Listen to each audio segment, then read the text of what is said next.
Good evening, everyone. Welcome to your late tackle from FPL BlackBox ahead of the Gameweek 3 deadline.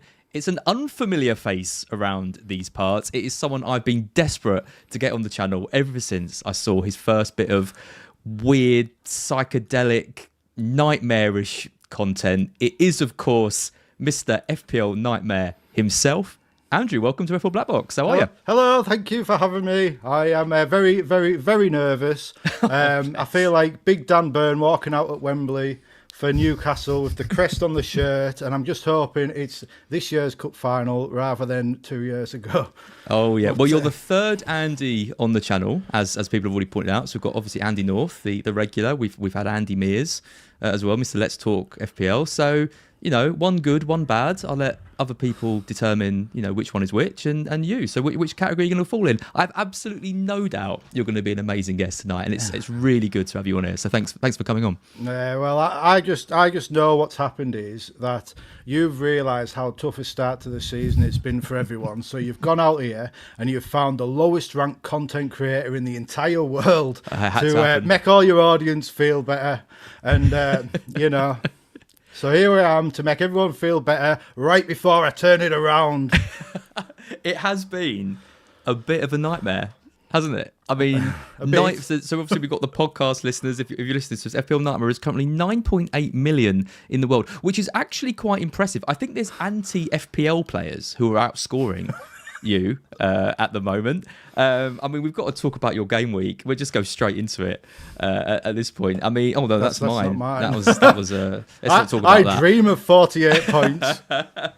20 points for you, Andrew. I mean, it doesn't get much worse, and it couldn't have happened at a better week, could it? With you coming on here. Well, I mean, what can you do? Do you know what it is? People will laugh at me. I was watching the FPL pubcast last night, and I had people saying I was stupid for going with Gordon as captain, and it's like he could have had a hat trick right before that red card. He had 3 glorious chances from about 5 yards. He's had one of the highest XGIs of the entire season so far. And we were about to attack the Gallagher end, and then he goes and does Van Dijk. And, you have to wonder if people like me, the fans, have contributed to this red card by hyping him up too much. But what can you do? To be fair, it's probably better that it's been so spectacularly bad, because if I'd come on and I was just like a meaningless, boring rank like 3.84 million, who's going to care? I mean, meaningless and boring, I don't think are 2 words that we can use to describe you. I mean, you had a good season last year, though, didn't you? You finished high up the ranks. What it was last season, I was doing well. I was top 10k, and then on the running, it was like the different chip strategy, free hit 34 and all that. I thought, I'm going to be different here. I'm gonna steal a march, and I've got a choice. I can go with what everybody else is doing and maintain the top 10k, or I can take a chance. Yep. So I took a chance. I went free hit 36 and then free hit 34. Absolutely smashed it. You had penalty saves. You had braces from people who barely play. Sessegnon, that goal. And then comes to free hit 36, I thought, right, Forest against Fulham, this is it. This is where I'm going to gain my edge. I went triple Forest defence, and then Fulham scored after 70 seconds, and I thought, that sums up my season. That's it, yeah. So where did you finish in the end? What was the final rank last year? 77,000. Yeah, but good, right? I mean, this is it. When you're 10,000, you've got a choice between maintaining it for the run-in, or you can risk it all in the search for glory, and I risk it all as much as possible. And as you can see, sometimes it blows up in my face. I've been there. Well, I mean, that's my last couple of seasons, sort of hovering around the sort of 180, 200k mark with a few weeks left, and thinking I can either take this on the chin, or I can go for it and try and get a top 100k rank, which, you're going for top 10ks. I'm going for top 100ks. I'm going for top 1. Top 1. I'm trying to win this blasted game. I'm just not doing very well at it. I mean, this is the sort of team that might win you FPL, or might have you 9.8 million after 3 game weeks. I mean, Gordon was a bold captaincy choice. I think you've got bloody unlucky everywhere else, though. I mean, other than Gordon captain, it's a pretty strong team. I mean, you've got Ryan is in there, Saka versus Leeds, Strand Larson, Watkins, Bowen, Fernandez. like De Kuyper against Everton, Milenkovic and Sells, double Forest defence. Like, there's nothing wrong with the team. No, it's a great team. Worse. You know, I think Nunes and De Kuyper were two gambles I maybe didn't need to take, but the rest of them, I don't really think there were gambles at all. Like, you know, Gordon, fair enough, Gordon was a bit, but I started with Wirtz and then made the transfer for Gordon. That's the worst thing. I've only got one free transfer to fix this mess. But like Bruno Fernandes, he's got, you know, 170 plus points, like 3 of the last 4 seasons, and 244. Well, he had 151 a couple of years back, I think. You know, he's consistently delivered, even though Man United have been absolutely awful. So I don't think, you know, with the DEFCON points coming in, I thought he's, you know, I thought he's going to be one of the top scorers of the entire game, and then he's done. Well, you heard Andy pre-season. I don't think he's ever going to blank. Is what other Andy said. But then 2 blanks in a row. You know, he scores that penalty. Like, yeah, he gets 10 points, right? You know, Saka, great player, injured again. Palmer, well, I feel like Palmer was a mistake. Like, I'm actually thinking Palmer was an obvious mistake because he's done nothing for like months. And then he gets a couple of goals and assists in a friendly against some Brazilian teams, and then suddenly everyone thinks, oh, he's back. We're going to get another 244 points, and it's like, well, where's the evidence? Yeah, and no Pedro, no Wood, so obviously didn't catch one of the 7.5 million strikers' points. I know you love Joao Pedro, but I just don't rate him. He's my favourite. Don't rate him. I don't think he's proven anything. Do you know what's funny? This time last year, Gameweek 3, I released a video, and I'm like, should I wildcard? And like on the thumbnail, I've got the most wanted players, and there's Mo Salah, and there was Liverpool's other wavy-haired attacker, and then there was Joao Pedro. And it's like, you know, who am I missing here? Salah, Ekitike, and Joao Pedro. And, you know, it's just funny, the kind of synchronicity between the 2 seasons. But yeah, for sure. I mean, I think, like I said, there's a few people in the chat as well saying, some people are saying your team's awful, some people are saying you got really unlucky. I don't think it's awful by any stretch. I mean, Mateus Nunes is the really funny one, because those comments from Pep really tickled me this week, with him saying a little while ago he's one of the best players in the world in his position, and then he doesn't play. They ask him about it again, and he says, oh yeah, I got a bit carried away, he's not. I think that's good banter. Like, it's the sort of thing, like, you know, I just think it's funny. But I also think, like, Mateus Nunes, people are going to look at that and think, what is he doing? But, yeah, they are, yeah. You know, he got... I am. Well, if you give me a moment, I'll justify this selection. Last season, after he switched to right back, he played 2 out of every 3 games.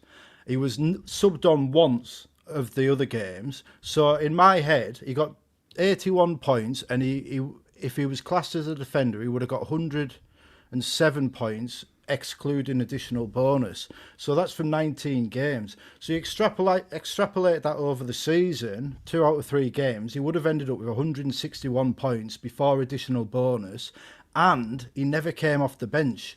So my thinking was, if that continues, that's 161 points plus a third of the season. I can get a DEFCON monster like Agbadou off the bench.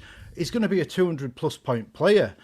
And to be fair, I don't think I've been proven incorrect yet with Nunes, because he's come off the bench once, like he did last season, and then I've got my DEFCON monster off the bench this time with Agbadou, and now this weekend is the test.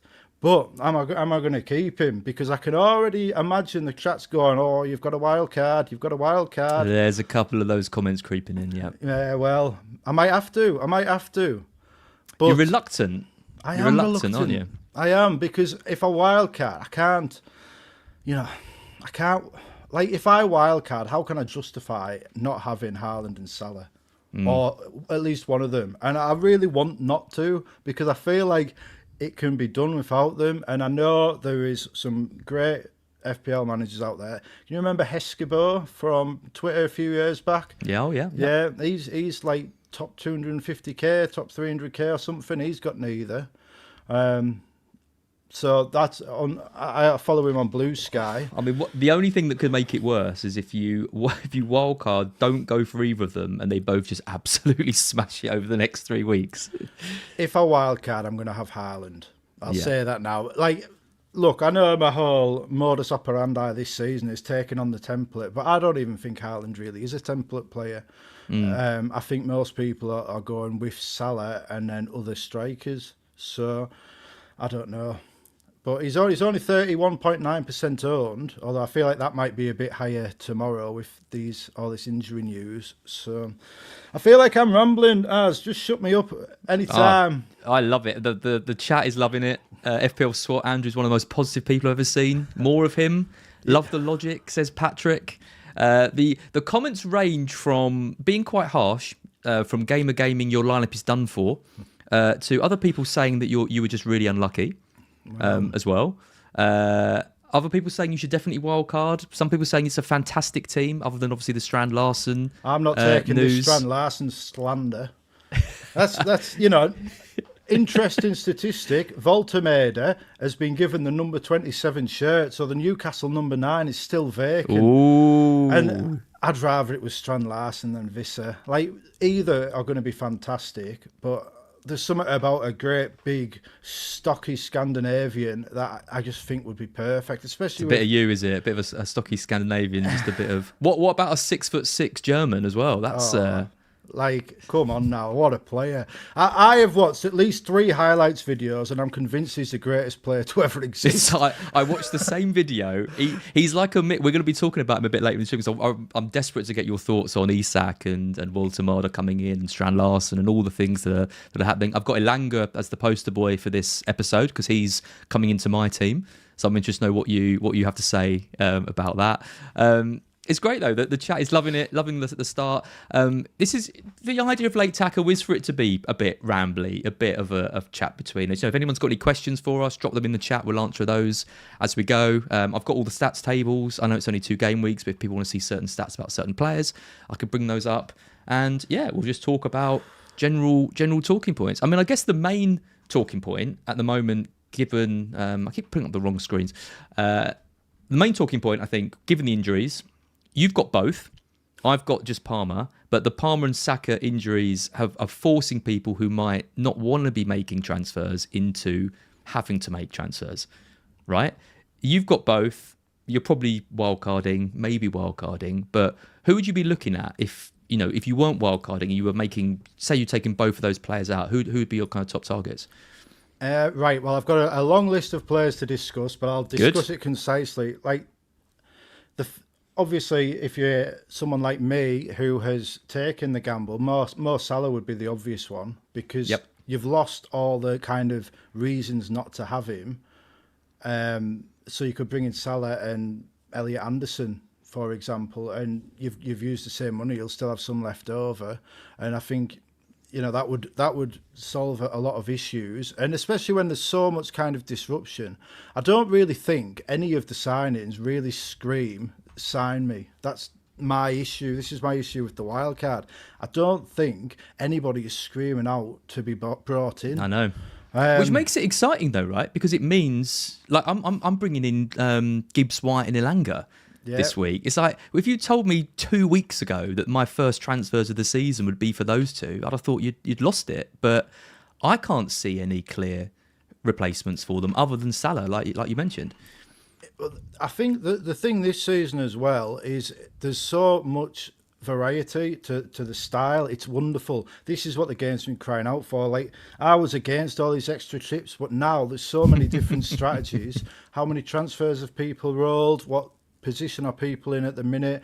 It's hard to give like a one-size-fits-all analysis for a situation. So, right, I'll run down my list quickly and then we can like... Well, I'll get up the stats tables because these are the players that I've marked. But let's see if yours sort of. I bet they correlate with this. So this is sorted by XGI non-penalty per 90. It's all the midfielders that I think are decent replacements. But yeah, let's hear what you've. Are the highlighted ones your preferences? They're sort of they're ones that I think people are moving towards. So I'll just say the ones I've highlighted. So Estavio from Chelsea on the left, obviously is the sort of Palmer replacement. Semenyo is very popular. I've got Grealish, Harvey Barnes, Gibbs White, Mbumo, Kudus, Elanga, Fernandes, and Sarr. And I think exactly the same as you. None of those are particularly enticing Yeah. to me. Well- Who have you got?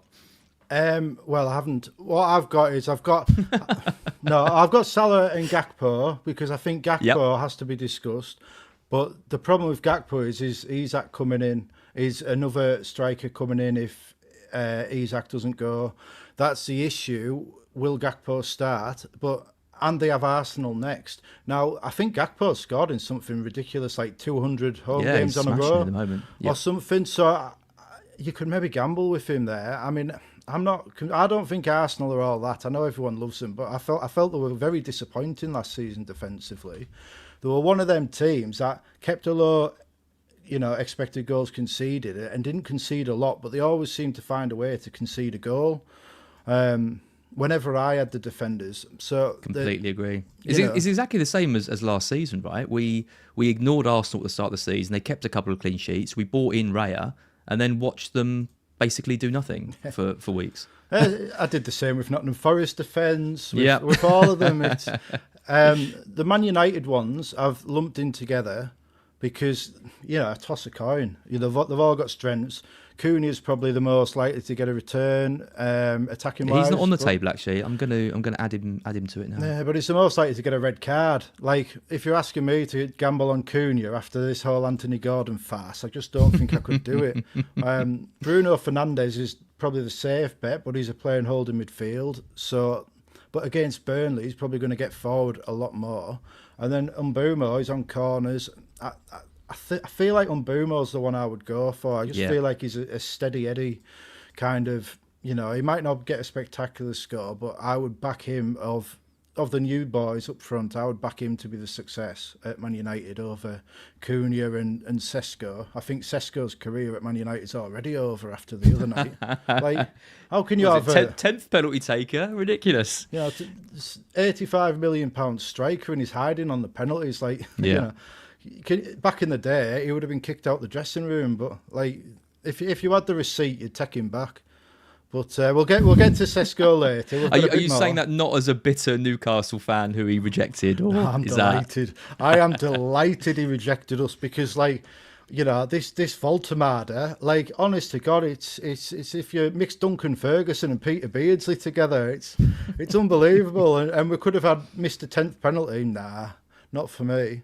Semenyo, you've got Semenyo highlighted quite high up on the thing. I think he's an exciting one.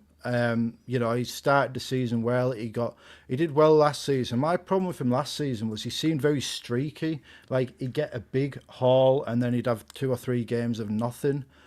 And I just don't think his fixtures are as easy as people are saying. I think people are saying, oh, he's got a great fixture on. But he's got Spurs away, then Brighton, then Newcastle. Then he's got a couple of good ones. Then it's Palace away, Forest at home, Man City away, and Villa away. I mean, that doesn't scream sign me to me. But I don't know. I mean, he's probably as good an option as any because he's a very greedy player in a good way from an FPL perspective. The Spurs lads, I prefer Kudos to Johnson, even though Johnson is the top scorer and he scored 2 in 2, just because I feel he's the most likely to come out of the team, especially with Xavi Simmons. We're going to talk about him in a bit. Yeah, I think Kudos, he just, I don't know what to make of him, but what I'm looking at is he's got that West Ham fixture next, and him scoring the goal to sack the manager that sold him just seems one of them. I am a big believer in the narrative. You are, aren't you? I think that shines through in your videos as well, for sure. Right. If like I say, shut me up. I feel like I'm talking. I feel like I'm talking as much as young Roberto Hollis when he gets on a tangent and shouting out all my mates. I wouldn't go that far. Don't worry. You're not at that level yet. Shouting out all my mates here. I feel a bit cheeky.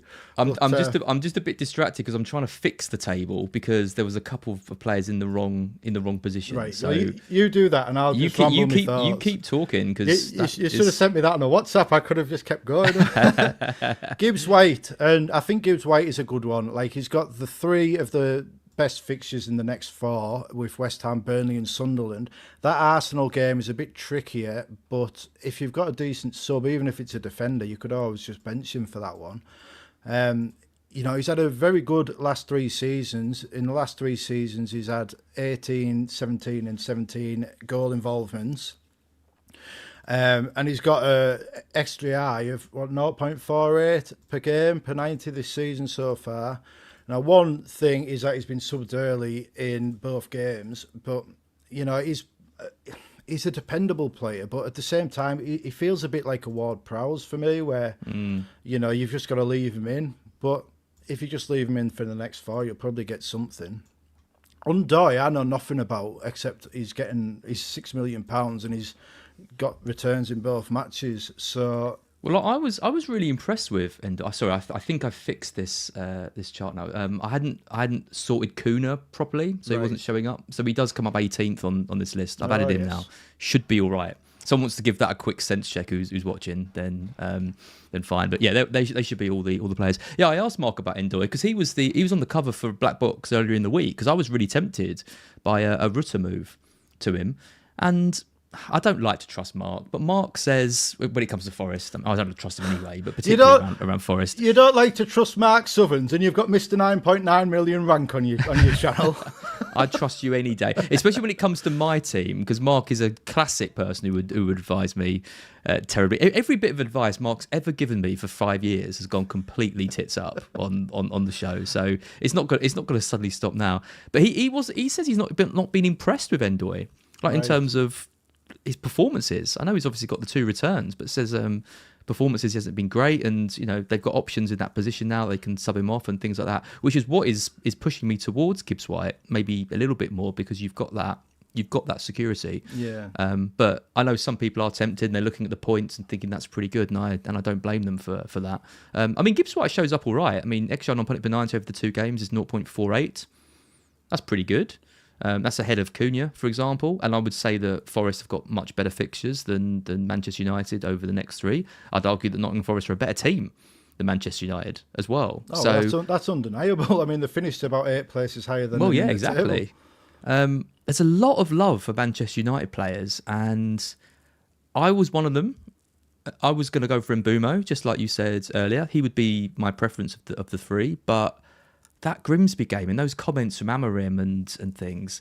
Luke will always say, don't let that kind of one game dictate your transfer moves, everything like that. But when he's out there blaming the players, saying they're not performing for him, there's rumours that he could quit and walk, and he's saying today, sometimes I want to leave and sometimes I want to stay. What is the best case scenario for them against Burnley? Do you think they're capable of scoring 3, 4, 5 goals in that match? Right. Well, first, I will go back to that comment you made. I'm not convinced he was blaming the players. I think he was blaming himself for the players not believing in him as a manager. I feel like the problem with Amorim is he's very reflective, self-reflective, and he's very open about his emotions in a sport where people demand you project confidence. Like, him hiding in the dugout was not a good look. Sorry, throat's a bit dry. I think it's a sign I'm talking too much. You got a beer for the stream tonight? I've got myself a little neck oil. I've got I'm going really wide. Of course, you're on the Vim. Could you be more northern? But no, I feel like Amorim is perhaps not the right personality for Old Trafford. I feel like he's a thoroughly decent bloke. Yeah. And I don't think he was blaming the players so much as blaming himself for not convincing the players of the merits of his management. But yeah, we'll get on to Amorim in a bit more detail shortly. But that the other night, I didn't watch it because I was watching something else, but it was abysmal. You were watching BlackBox, I see. I was. Yeah. I was. That's exactly what I was watching. Because I was watching the FPL Pubcast over on the Have a Beer channel. And then I switched over to the BlackBox. And then I switched over to the black box with you and the wonderful Luke. And then I went up for a nap, and I let your soothing voice lull me into a nice, relaxing slumber. You're not the first person to say that. A lot of people say that my voice or the black box puts people to sleep. I'm not totally sure how to take that. I think you've got the voice that you could be a romance audiobook narrator. I think you can tell Yelena that. I'll start reading her some romance books. Once upon a time, there was a man called Joao Pedro. Oh, tell me more, Az. Tell me more. But I've lost my train of thought now. Oh yeah, so and then I dozed off, and then I woke up and it was penalties. So all I watched was the penalties, and that was enough for me to write off Sesko's entire career. But from what I heard, it was not good. Like 2-0 is not. It's a bit embarrassing, really, to a League Two team.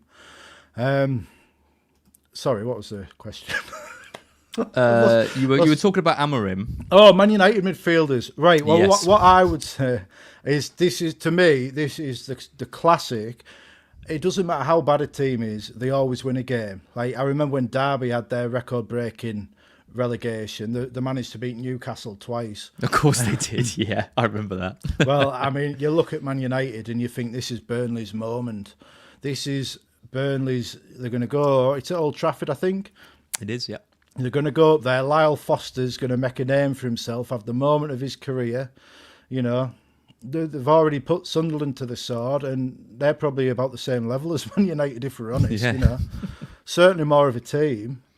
It must be bittersweet saying that Sunderland are as good as Manchester United, but meaning it in a sort of a derogatory sense. You said that about 8 or 9 years ago. It wouldn't quite have had the same impact. To be fair, I also, last time I was on a stream last week, I also said I thought Sunderland would be top after game week 3. So, because I thought they beat Burnley, they just smashed West Ham. I thought they beat Burnley, and then it's Brentford at home. But I'm glad to be wrong about that. You know, you can't be right about everything.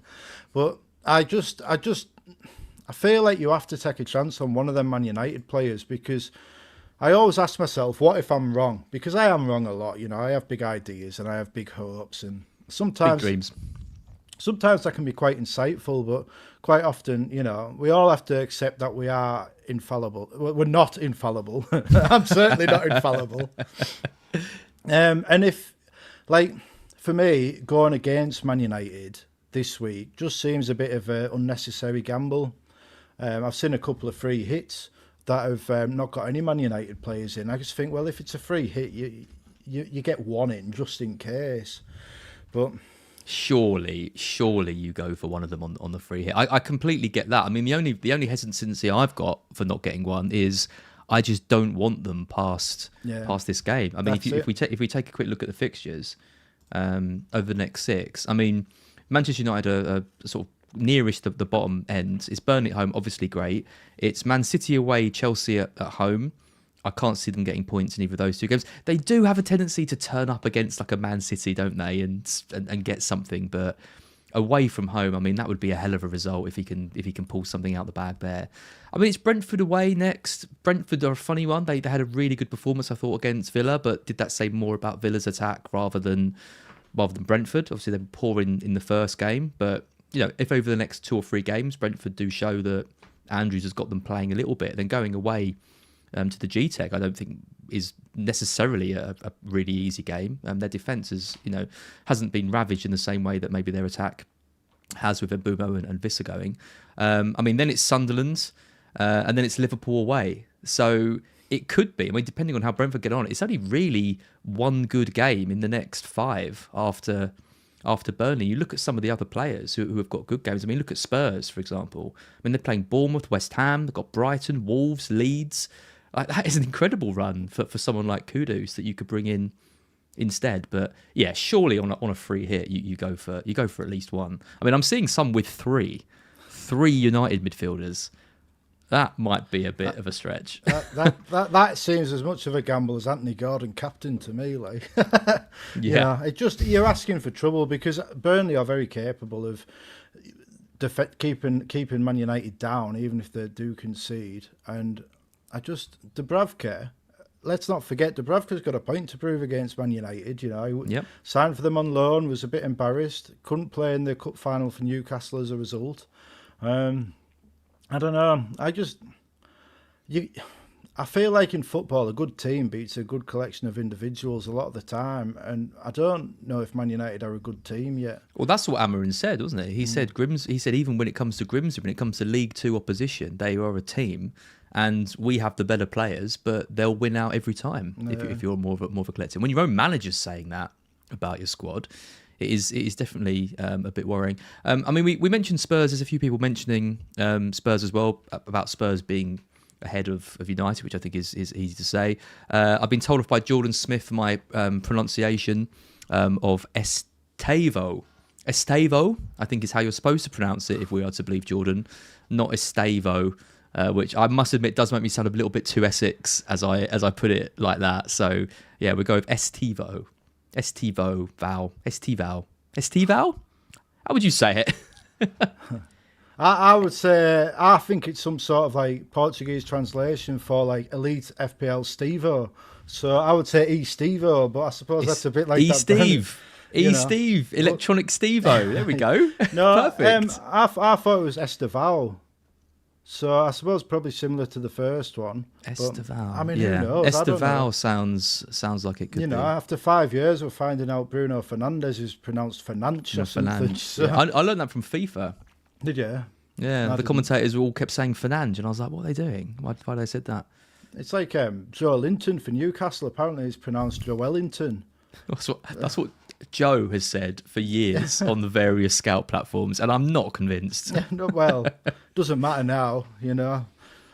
Maybe it's Joelinton, affectionately known as Joe Linton. Who knows? Nick says you nailed the pronunciation. Oh, Esteval. See, I know I could trust you on that. Cheers, Nick.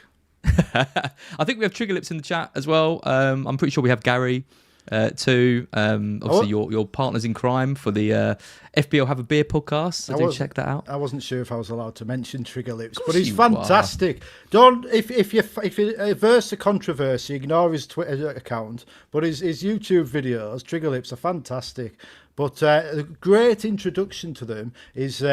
My own video deducing the clues of Trigger Lips' mystical walk. That video is, I think if ever a video summed up what you're trying to do in the FPL space, it's that one. It was like, not that on BlackBox we endorse the use of drugs or psychedelics or anything like that. If I was to imagine what it would be like to induce a lot of hallucinogens and watch FPL related content, your channel would be it, and that video really did sum it up. Oh man, I felt like John Nash from A Beautiful Mind by the end of it. But you know, the worst thing is that stupid video where I go a bit daft, absolutely smashing my team. It had Hugo Ekitike, it had Richarlison, it had them all, like, and Vicario in goal. Like, and then here's me, I put months of thought into it, and I'm getting my ass kicked by a parody video. Yeah. That's normally how it works. It's only 2 weeks. So what are we saying then? What are we saying? So Palmer and Saka replacements. We've given. I'm only some halfway of the stats. down my list. Well, carry on. Right, I'll be quick. We'll just. It's a good conversation. You know, I'm going back to the table. It flow. I'm going back to the table. Go. Barnes and Elanga. You asked about Barnes and Elanga. Yep. I think if you go in short term, you go Harvey Barnes. He was our second top scorer last season, and he's going to be our primary outlet for goals for at least tomorrow. But is there any risk of Ramsey coming in and playing on the left? No. Ramsey will come in and play instead of Joelinton. Joelinton, very good. Yeah. So we see more as a midfield player rather than someone, because he can operate on the left, can't he? He did in spells for Villa. You know, I don't actually know that much about him, but he just reminds me of Joe Willock, and Joe Willock kind of played that role, kind of left central midfield, overlapping with the left winger and kind of the other one dropping deep. So that was my initial impressions of Ramsey. He looks a good player, like very, very tidy. He's a good player. Yeah, I like him. He looks a good sign. But he's coming in left central midfield. Excuse me, surely. You know, with Joelinton out and we've got no one else that can play there, so he's probably going to have to. Well, they reckon Tonali might make it. even though he's got a dislocated shoulder. You know, this is what it means to represent Newcastle United. You don't hide in your bedroom because you're not getting 300,000 a week. Well, why does no one want to sign for you then? We've had a really good transfer window that has been completely overshadowed by one banter, bit of nonsense, really. But I'm sure we'll get to that later. But no, I mean, we've had a really good transfer window, but we're getting sidetracked. This is what it's like when you're on... Harvey Barnes and Elanga. Come on, Andrew. I need a... Right, I said Harvey Barnes, if you're going for next 3 weeks, longer term, I'd go Elanga, just because when Gordon's back, you've got Walter Maida, you've got another striker, whether it is Wissa, Strand Larsen, Isak, or, you know, some other random superstar we find in the middle of nowhere. And then it's Gordon versus Barnes. Whereas Elanga versus Murphy, I think Elanga wins. Yeah. So... I think Murphy, though. I mean, he had such a good season for you last year, and it's hard to see how he's going to oust. I actually think he'll start in the Champions League. I think there he's a better defensive. I feel like he's better defensive than Elanga.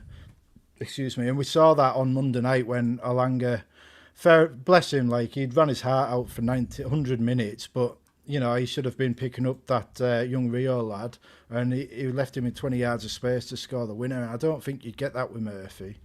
I think Murphy would have been back. So, but yeah, I would go with Barnes if you're going for a short term. If you want him for the longer term, I'd go Elanga. Morgan Rogers, I wanted to discuss. I think Morgan Rogers is probably the most dependable of all. Well, maybe not the most dependable. He's a very dependable option, even if he hasn't hit the heights yet. And he's got a lovely run of games for about 5 game weeks. Would you go for him over Semenyo, Elanga, Gibbs White? Because he seems to me quite a safety sort of boring option who might tick over a bit, and you're relying on Villa obviously kicking on from where they are now, whereas the other ones in that price bracket just seem a little bit tastier to me. I'll be honest, I wouldn't go for him. I only put him in because I thought people would think I was stupid if I didn't. But I just don't. I mean, people are going to think I'm stupid anyway when they look at my rank under my face there. Like, but no, I wouldn't go for him. I'd go for someone more exciting. Like, fixtures are great, but form you can't overlook form, and like you can't look at what's happened so far and say Semenyo is a worse pick than Morgan Rogers. Ismail Assar as well. Like, short term, I think he like. Did you see that stat that went round about his performances against Villa? In his last 6 starts against Villa, he's got 7 goals and 3 assists. Never blanked. Yeah. I mean, I just think that's an insane record against a team who are underperforming, and then after that, he's got Sunderland and West Ham. Like, I feel like I'd probably want to go there. I probably will go there if I do wildcard. But I do think he's a short-term player because he's got Liverpool in game week 6, and then it's Everton and Bournemouth, and I don't know. Conference League starts up in October as well, so I don't know. If it was me, I mean, again, it all depends. Like, for me, the best replacement for Saka and Palmer, to tie it all back to the start, the best replacement for Saka and Palmer is Erling Haaland. Like, brilliant. You know, if you have to take a hit, just take it and get him in. He's got Burnley in game week 6, and he's got Brighton, who are, you know, like a Chelsea feeder team. And no offense. Well, hang on a minute. We are. Yeah. Oh, have you seen the Buonanotte news? I mean, that is just absolute insanity. Like, he's not good enough for us. No. Like, what? He's never going to play. Well, that other one. No, I think that fell through. That was Enciso. I think that one's not going ahead.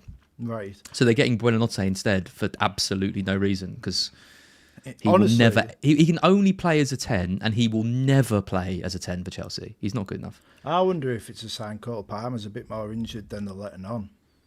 But even if he's injured, you're not going to play Buonanotte at 10. Well, no, why would you? Like, you're just not going to do Chelsea, You've got about 1,000 attacking midfielders. You know, you'll just play someone else there. You play a Neto there, or Estevao, or Esteval, or anyone. You would just play someone out of position rather than play. I'm just sure you would. He's not Premier League quality from what I've seen. I mean, he had a fairly good spell. He was was he at Ipswich or Leicester? He was at one of them, wasn't he? I think it was Ipswich. Yeah. And like he had spells where he was okay, but that's what he did for us. He just hasn't really got. He hasn't got too much about him, I don't think. No, maybe prove me wrong, but it seems like some sort of money laundering scam to me. Yeah. But they'll just buy him and sell him on in January or at the end of the season and make a profit on it somehow, and won't make any sense. Yeah, they're in profit for this summer's transfer dealings. It's actually FPL Harry's in the chat. He says, "Stop complaining and keep developing our future signings." Thanks. Very good. I actually think it's very impressive what they're doing in the transfer market, Chelsea, because they're kind of. I read something. It might have been Rory Smith or someone, I can't remember, about them. Like, it's not just about like stockpiling players, it's about controlling the transfer market, and because they have so many like fingers in so many pies, like they kind of almost manipulate how other teams can operate their deals and stuff. And to be honest, I only read the headline, I didn't read the article, but the idea of it made a lot of sense to me. Good research, Andrew. Well, I had too much research to do. You know, I'm on the black box. Like, I mean, you know, it's a bit of a step up from the pubcast. Look at No the offense, Excel Gary. spreadsheet that's on the screen. I think that sums it up.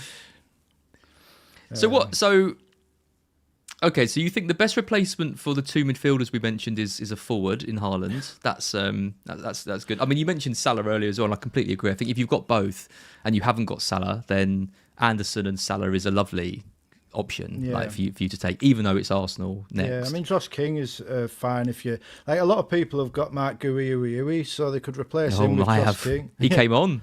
He No, came on did, for me last week. Scored in the cup. So, Yeah. But yeah, I mean, like, we all know who the options are. Ismail Assar would probably go with, just for that record against Villa. You know, 7 goals and 3 assists in 6 starts is pretty insane. And Yeah. He's quite low down in terms of XG non-penalty. I know obviously Chelsea was a tough game, and then but then he's had the second game as well against Forest. I mean, they're not easy opponents, but I mean his XG non-penalty per 90 is 0.3, which is below a lot of players, below like Wirtz, for example, who a lot of people are fed up with. It's way behind players like Gakpo and Kudus. Yeah. I mentioned Gibbs White at 0.48. I mean, Jack Grealish, we haven't spoken about him. Great 2 assists for him.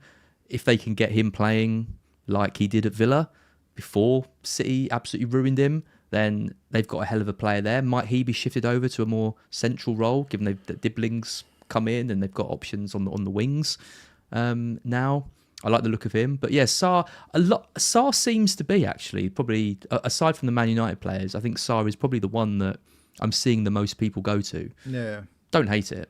I mean, to be fair, I said he's got a tough game in Liverpool, but they concede 2 goals a game at the minute, so it's wide open. And then after that, it's Everton and Bournemouth, and I don't think they're necessarily too bad. What I would say is, if you've got both Palmer and Saka, I would replace one with a short-term play and one with a long-term play, and then you can attack the fixture swings with the short-term play. Maybe Harvey Barnes or Sarr could be a short-term play, and then you look for another one in 3 or 4 game weeks' time, while you have maybe an Elliot Anderson just to keep it ticking over in the meantime. So if I'm saying I'm going Gibbs White for the longer term, because I'm not going Chris Wood. The reason why I'm not going for Chris Wood is I'm just a bit worried about if Nuno does get sacked in the coming days. I wonder if a new manager will take a look at Chris Wood and go, "We're not doing that. We're not going with him up front. Like, okay, he gets us some goals, but I want a different style of play, a different formation." And I would imagine he would be quite a quick one to drop if they want a certain type of possession based tactics and things like that. So that's my slight worries. Whereas Gibbs White, is going to feature predominantly, and actually I think in the away games particularly, he doesn't always feature in the way that we'd like to see him, because that control is a bit more there. Whereas a new manager might look to unlock that a little bit more. So that's why I like Gibbs White. So you could say he's the sort of longer term option. Yeah, I'm looking at Elanga as my other pick. You are making a good case for Barnes. Well, he was our top scorer last season, and we've got no goal scorers. Like, Osula is a tryer, God love him, but he's not what you would call a goal scorer. Like, he got the. I love Barnes as well. Every time I watch him, he's so direct, isn't he? That he just picks up the ball, runs, shoots. You know, like a famous name has once said, if he played for Liverpool instead of Salah and he was on penalties, he'd get 40 goals a season. So, there's a dog. There's a dog. He's heard a noise. He's kicking off. Maybe it's the idea of me now talking about Harvey Barnes when I've been on other streams and slating him in favour of Elanga. No, I think that dog's distracted me now. I want to give it a stroke. No, I think Barnes is a good player, but it should be fine. You know, he's on corners as well, Elanga. He's very exciting on the counter attack. I think we'll get chances. So. Yep. Okay, top three then. You're picking three players out of this list in order. If I had to pick three, I would go with Gakpo. We'll say, I wouldn't say Gakpo would be. I would put Gakpo in the three. I would have. I would go with Elanga if you're looking long term. Elanga or Barnes, take your pick. Yep. And then I would say Kudos. Okay. No, but I feel like I should have got Sarr in. It's not easy, is it? This is the point, though. It's not easy. I feel like you've got to think, even if the sign is that Gakpo will be starting against Burnley, and I just think have four. Because Liverpool-wise, I still like potentially Salah, Ekitike, and then when I think he's nailed, Frimpong is going to be an absolute beast. When he's back from injury, you know, maybe a bit later on in the season, but I think I want to keep a spot there. You know, maybe for Van Dijk, if he keeps picking up those DEFCONs, he's top of the DEFCON list at the moment. Whereas if you're going for Gakpo, I just wonder if he could fade. Or maybe he doesn't, right? Maybe he carries on and he nails down that left wing spot, but it almost feels like he's at his peak and could drop, whereas other players in that team, like Wirtz, like Ekitike, Salah's going to keep delivering, Van Dijk, Frimpong. I don't know. I sort of want to keep that spot maybe a little bit more open. I like Gakpo's a very short-term play. You're talking 2 game weeks. I think Sarr maybe a bit longer term. Barnes or Elanga a bit longer term, maybe a bit shorter for Barnes. Gibbs White much longer term. So it really depends. Or Semenyo. I mean, you can't go wrong with Semenyo. I wouldn't discourage anyone from signing him because he's looked the most exciting and the most dangerous of them all, really. But I know it's going to sound a bit sitting on the fence. I feel like I've made a case for and against all of them. You've made a case for all of them, which is good. So who's your top three? It's Elanga or Barnes. Come on, I'm going to force you to pick one. Which, if I had to sign one of them, who would I sign? Kudos. Out of Barnes and Elanga. Barnes and Elanga. Yeah, Kudos. No, I would sign Barnes, and then I'd deal with whether he's going to play in 3 game weeks' time. But not everyone likes. I'm quite a stupid manager. I'm quite aggressive. I'm the same, so do not worry. You're in good company.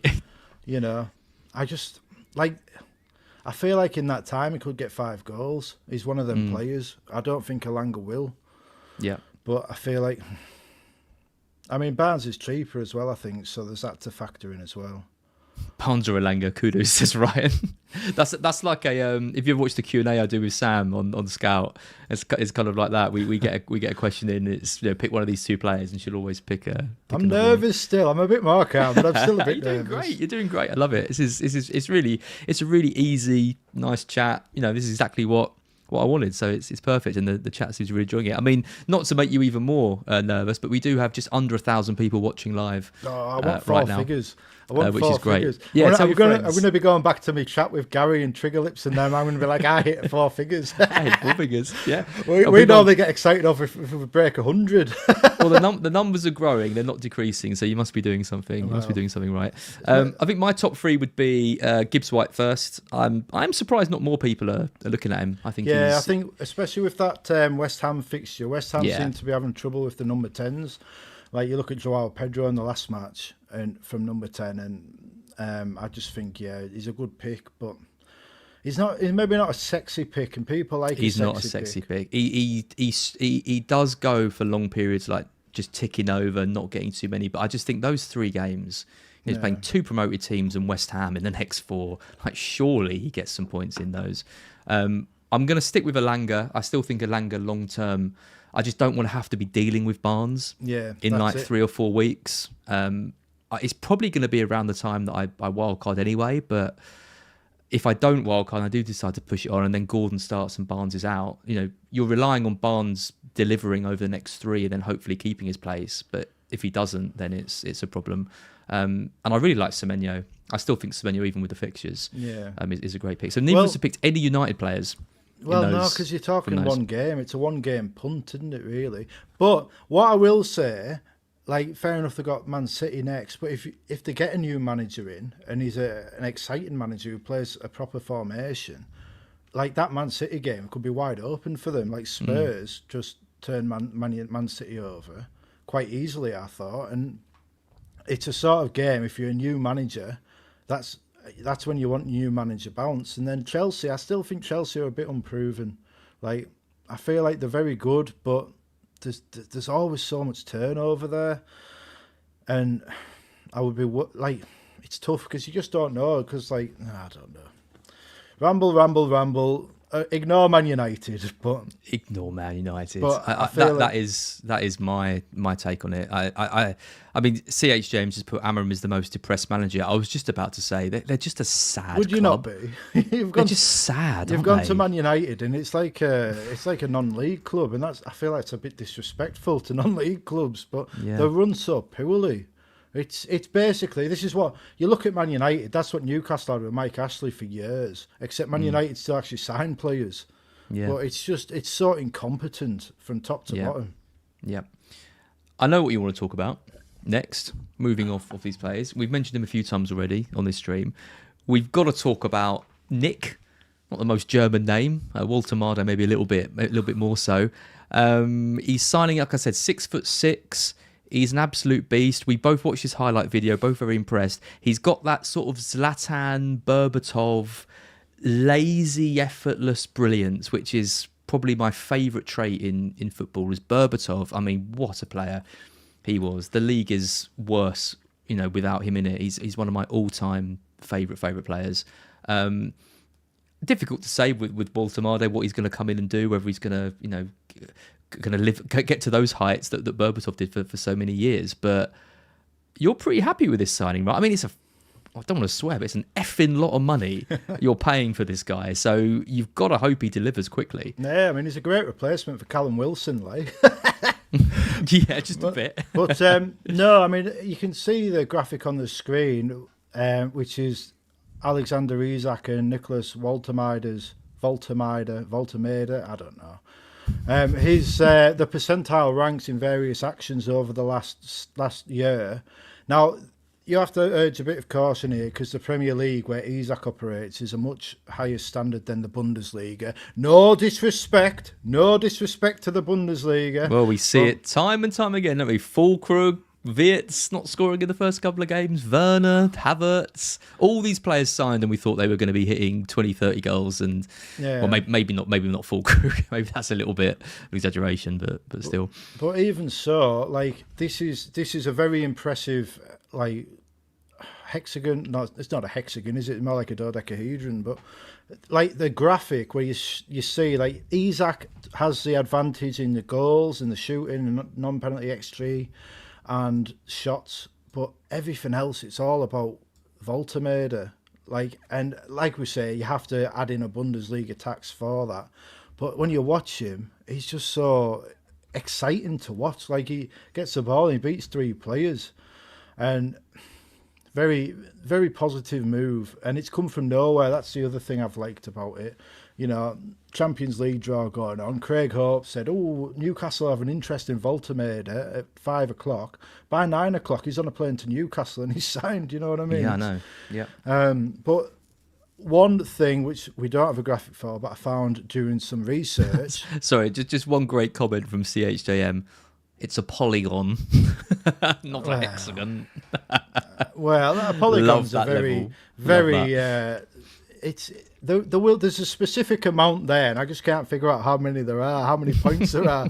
But yes, it is very polygonal, But yeah, Voltemade versus Isak in their breakout seasons. These are the stats. Isak at Sociedad, He had 45 games, 16 goals and 3 assists. Voltermader at Stuttgart had 33 games. He got 17 goals and 3 assists and the under-21 Golden Boot. At the under-21 Euros, he had the most goals, the most assists, the most big chances created, and the most key passes a game. Like, this is a player of extreme potential, but he's also a player that's had one good season in his life. So, but then he's still young. But then so many players are signing with just one good season now for big money. But teams are willing to take that punt and that risk on them. I mean, some players are even signing without particularly good seasons, and even some in the region of like 8 to 12 goals in like a top league seems to be enough for teams to part with 50, 60 million. Is this some sort of dig at our bid for Strand Larsen? Of course, no. He's an elite. He's an elite player. 14 goals in He's the new Norse force. Can't believe. I really like Strand Larsen. I love him. I want him as. I want him over Wissa. Like I do. He's just everything I like in a striker. Just to mention, so on this polygon, as we'll call it, to keep CHJ happy, and this is for the podcast viewers. I mean, if we look, I mean, there's about 12 different stats on here. Things like shot creating actions, goal creating actions, so chances created, touches, passes into the penalty area, even something like carries into the penalty area, so getting the ball and driving. Obviously, aerial duels, which he's got the height advantage over pretty much everyone in the league on. These stats are all either on par with Isak or slightly ahead of him. Where he falls behind Isak is with shots, with goals, and with non-penalty XG.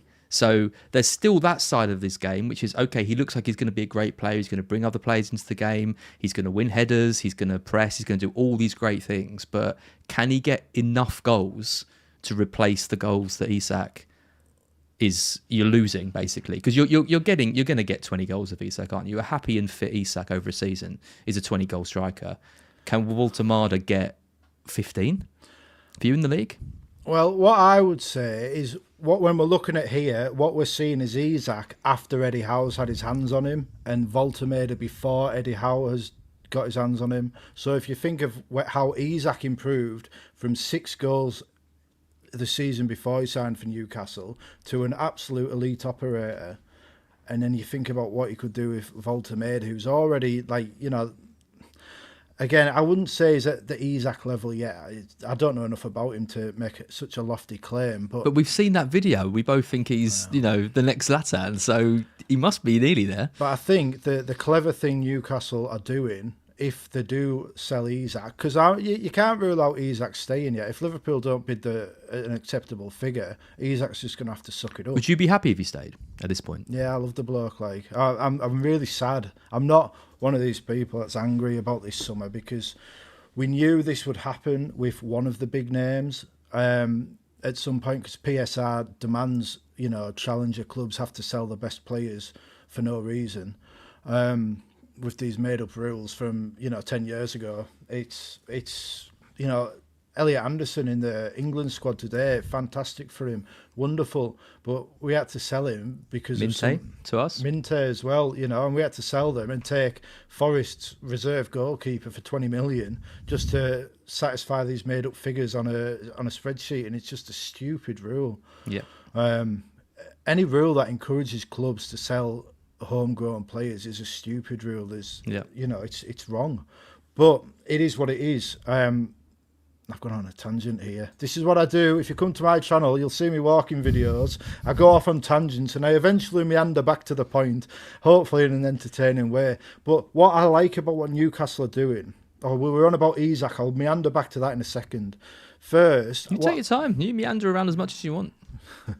I might never get this chance again. I'm going to make the most of it. To steal the screen time. If we hit 1,000, you'll definitely be back. If we hit 1,000 live.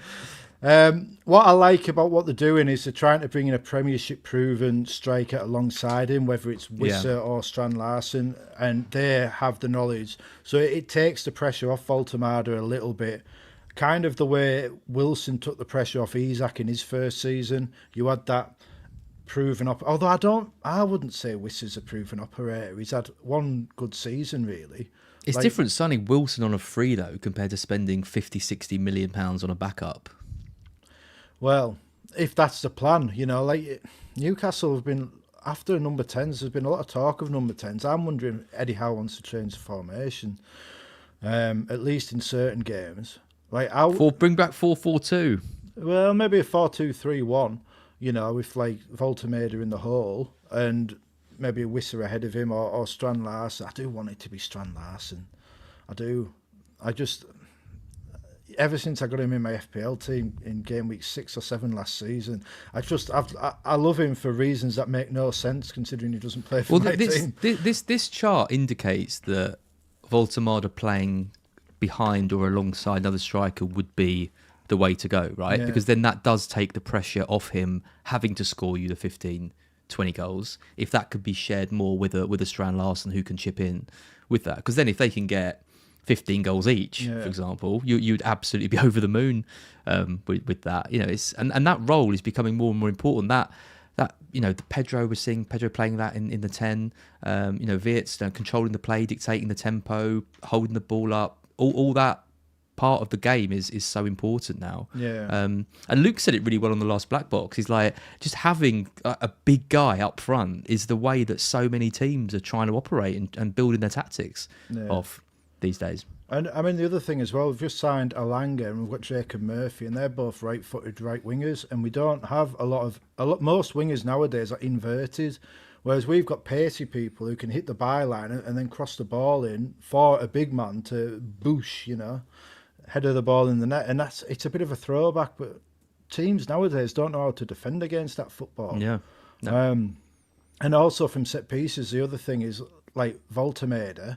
You normally stick your biggest man on Big Dan Burn, but now you've got Voltemade there. Yeah. Teams are going to have a choice. So 6 Strand Larsen up there as well. So you've got three of the brutes. They've got Malik Chow. We've just signed him from Milan. He's 6'4". And going down the Tony Pulis days, just build a team of absolute units and just lump the ball to them. Yeah, that's all Arsenal do nowadays, isn't it? You've mentioned Sesko a few times. We've got a graphic for him as well. You obviously aren't the biggest fan of young Benjamin Sesko. The stats when you look at Voltemade with his sort of porn star goatee versus Sesko are pretty good in Voltemade's favour. Minutes per goal is better, 136 to 185. More big chances created last year in the Bundesliga. A better expected assist, nearly double, 3.4 compared to 1.7. Well, actually, exactly double, and all of that in less appeareances as well. It's very impressive numbers. I mean, we obviously we don't know the context around these numbers as well, but yeah, I mean, the big thing is like in the video we saw that Voltemade wasn't scared to take a penalty. And like, I know I keep going back to that, but it's a very strange thing for me to see a centre forward taking a 10th penalty in a penalty shootout. I think there must have been some kind of injury or fitness or something, because I think his penalty record's all right, isn't it? He scored like 6 or 7 in his career. Yeah, I think he's not. I don't see him as someone who would be afraid to take a penalty against Grimsby. No, which makes me think there's some kind of reason as to why that is. But I read, I think I read somewhere that Amorim said that he put him at 10 so that he didn't have the pressure of having to win or lose the match on his debut. A few people are saying he had cramp. Greg, Ryan, Sebois. Yeah, okay. A few people are mentioning cramps. I mean, but then again, that could just be an excuse, right? If he's got cramp, why is Onana not taking a penalty ahead of him? It's. Would you trust Onana to take a penalty or Sesko with one leg? I actually really enjoy Onana. He's an entertaining. I bet you do keeper. As a Newcastle fan. I mean, I wouldn't have him at Newcastle, but I'd certainly have him at Sunderland. Very good. But I do feel he's been a bit like. I think it's the same at Man United. Whoever you are, if you make a mistake, the pressure and the scrutiny is so great that it's inevitable you're going to continue to make the mistakes. They do love to demonise a player, don't they? Yeah. And sort of that big. Like, we've broke 1,000 as we've broke 1,000. We've broken 1,000. Sorry. Yeah, we'll have you back on. Sorry, I've been rude. Rude. Sorry, go back to your point. just demonising players. I mean, they did it with Maguire. I think McTominay got a massive from his own fans at times, was getting a lot of stick, and then that kind of forced him out as well. They've done it with Fred. They've done it with Hoyland was forced out. They don't seem to get behind players the same way. I mean, it's a big club, right? And there's loads of fans, and so you're obviously going to have a bigger proportion of a toxic fan base. I think that's fair to say, but it doesn't. I don't think it does the players much good. Exactly like you say, because once you start beating up a player like that, it's really hard for them to recover and prove them wrong. And Maguire's just about managed it, I think, because of the goals he scored and performances for England. But he must have been in a bloody dark time when all that was going on. Yeah, I mean, it's not a nice feeling for anyone to have to go through that. And what we see with Amorim, like he's really struggling with it himself. But I think, excuse me, I keep burping. I haven't even opened the fizzy Vimto. I've still got the fizzy one unopened. It's just the still Vimto. I start off with the still, and then when my energy starts flagging, I hit the fizzy. Oh God, you're gonna be burping all over the place. It's gonna be the gassiest black box ever. I've lost my train of thought now. We're talking about Vimto. Yeah, Man United. I wonder how much of it is because of like a lot of people, certainly of our generation, my generation, your younger generation, and even the generation before you. We've grown up with Man United being this dominant club, and now it's all fallen away, and the pressure is on them to be like. I feel like people haven't reassessed in the mind that Man United are a mid-table team that occasionally, push it on.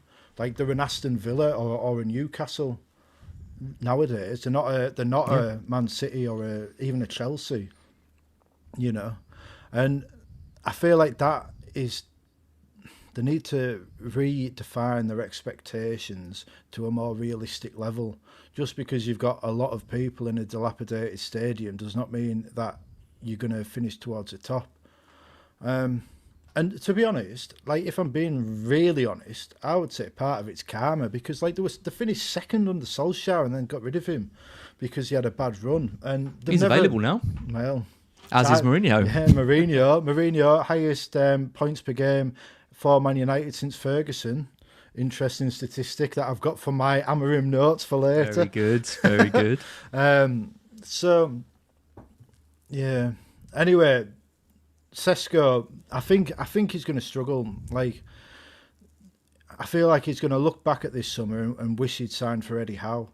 And I feel like the comparison is going to always be made about him and Voltemade, and I think Voltemade is playing for the fan base ready to love him, whereas Sesko is playing for a fan base that, rightly or wrongly, has the perception of being quite brutal to young players. Well, you're gonna annoy a lot of Man U fans. I get a lot of stick for saying that I used to be I was a boyhood Manchester United fan. I was a Man U fan till I was 16, 17. And then I'd say I got more into football and started to go into more games with my dad and got more into Brighton in that kind of that regard. Actually, probably longer than that. I was a Man U fan probably into my university days. Actually, but make that caveat because I know occasionally some of them listen to it and they'll be like, "No, you weren't. You were supporting Man U in the Champions League in 2008, 2009." But yeah, they were just the team, weren't they? Like you said, they were the team that you just supported. If you didn't really know much about football and you were picking one, you'd just be like, "Well, Man U win everything. I'll just go with them." Yeah, I mean, it sounds daft. I'm actually a bit sad that they're as bad as they are. Yeah, that's genuinely how I feel as well. I don't say these things because I don't like the club. I say these things because of how far they've fallen and how incredible the drop off has been. I mean, Liverpool dropped off massively, didn't they? For years, when they were signing Roy Hodgson as manager, and they had like Konchesky and Aquilani days and all those Voronin and all those rubbish players, but they've managed to bounce back, whereas United just can't seem to get back to the glory days. I'm so old. When you said about Liverpool falling off, I thought you were on about Graham Souness when he brought in like all them players, like, so I can't even remember them, but like the mid-90s, not the mid-noughties. Well, this is the thing, though. There's always waves, isn't there? There's always waves with teams, but the Manchester United dip has now gone on for such a long period. It's hard to see a way out of it. But then they're still attracting top players. From okay, top players from mid-table sides, but like your Cunhas, your Mbumos, the fact they managed to keep hold of Fernandes all this time, Sesko rejecting other clubs to like go for them. There still is that reputation there that's keeping people signing for them. But how long can that? Is it the reputation?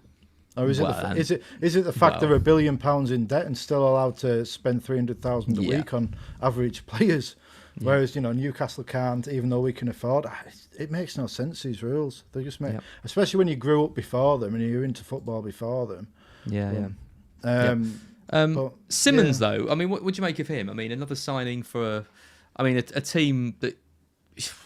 Are they on the level with Manchester United? I mean, league position last year would suggest, but you always feel that Spurs are, there's always positivity around them, things go down. I personally think they are on the up. I think Frank is an amazing appointment.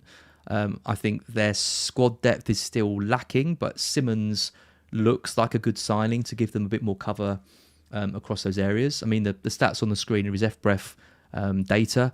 If you look at the percentile, like you talked about, this is compared to other wingers and attacking midfielders.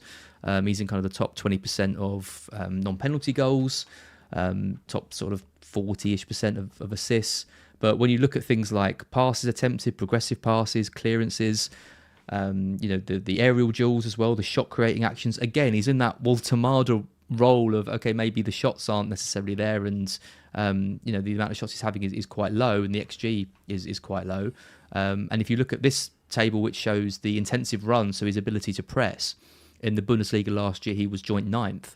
No, it wasn't, he was 10th, sorry. But within the top 10 for those. So he's going to inject something into Spurs, which is maybe something they'd say they're lacking a little bit in terms of that pressing ability that Son of old would have given them, not so much in the last couple of seasons because his legs seem to have gone, but interesting though. I mean, he's going to play on the left, you would think. What does that mean for Kudus? Does he switch over to the right? Does he play more centrally? I mean, they paid a lot of money for him and he's had a good start to the season. Is Simmons sort of backup for Kudus? It's maybe quite hard to know. You've got to think he's going to try and find a way to get both of them in the team. How do you see that panning out? Well, I think long term you're probably looking at Kulusevski, Kudos, and Simmons being the three behind a striker, in whatever sort of configuration you want to put them in, whether that's Kudos on the right and Kulusevski in the middle, or vice versa, or Simmons wherever. I don't know, but I think what he's going to do is cover that injury for Kulusevski until he's back, because I feel like Kulusevski's been a big loss for Spurs. Really good player. Great really player. Underrated as well. For like 25 million or something, didn't they, from Juve? Good bit of business.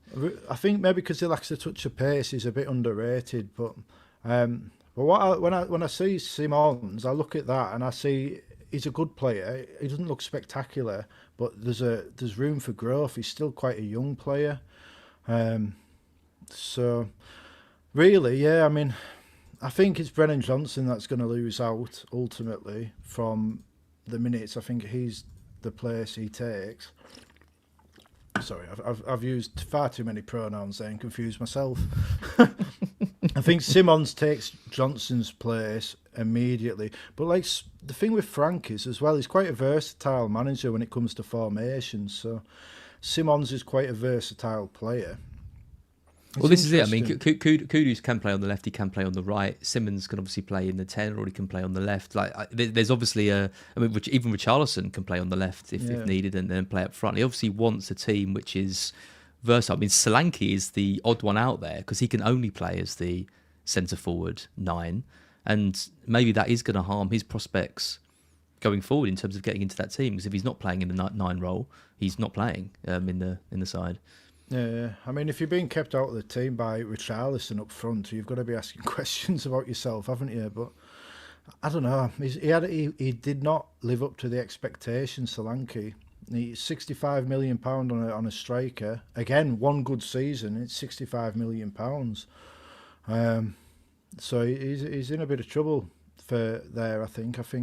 Which was why it was a bit strange when there were talk of him, Spurs offering Richarlison for Eze as part exchange. I don't know if you saw that or if I'm just making that up, but I don't know. I honestly don't know a lot about Xavi Simmons. I know that he was at Paris Saint-Germain and didn't make the grade, but I think he left of his own accord. I think they wanted him to like stick around a bit longer, so that's maybe a good sign for him that he was prepared to leave and, you know, make a name for himself and work his way back to the top. People like that often have a bit more to prove and try a bit harder. So, I mean, Theo in the sorry, let me just get the chat back up.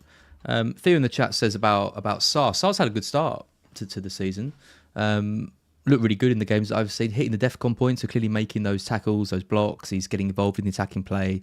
I mean, he was never going to be the long-term solution to that 10 role. So maybe Simmons does just come in and play the 10, and then we don't see or hear from Sar again, and he's benched and comes on when they need him. And then maybe they keep Johnson left and Kudos right, and you know that's the only kind of major change there. But he's got options now. He, like you said, he's a player they really needed, because they needed to get someone in who can play in multiple positions and press and give them energy and take a bit of, you know, focus off some of the other players. So I think it's a really good signing for them. I listened to FPL Planet earlier, as they love me to call them, and James was talking about Simmons, and he was quite down on them a few days ago. He had a chat with someone in the Ask James podcast, and they said, you know, what do you think of Simmons? And he was like, I don't want him, mate. Right? He clearly wanted Chelsea.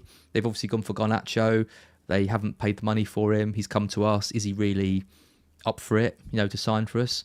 And he said he's seen him play a few times and not been too impressed with him. And there does seem to be a bit of a divide from the Spurs fan base about this signing. Like, it's 50 million. It's not a huge amount of money given what we're seeing spent across other players and given his age and things. But yeah, I think he's going to have to win a few Spurs fans over from what I'm seeing and reading.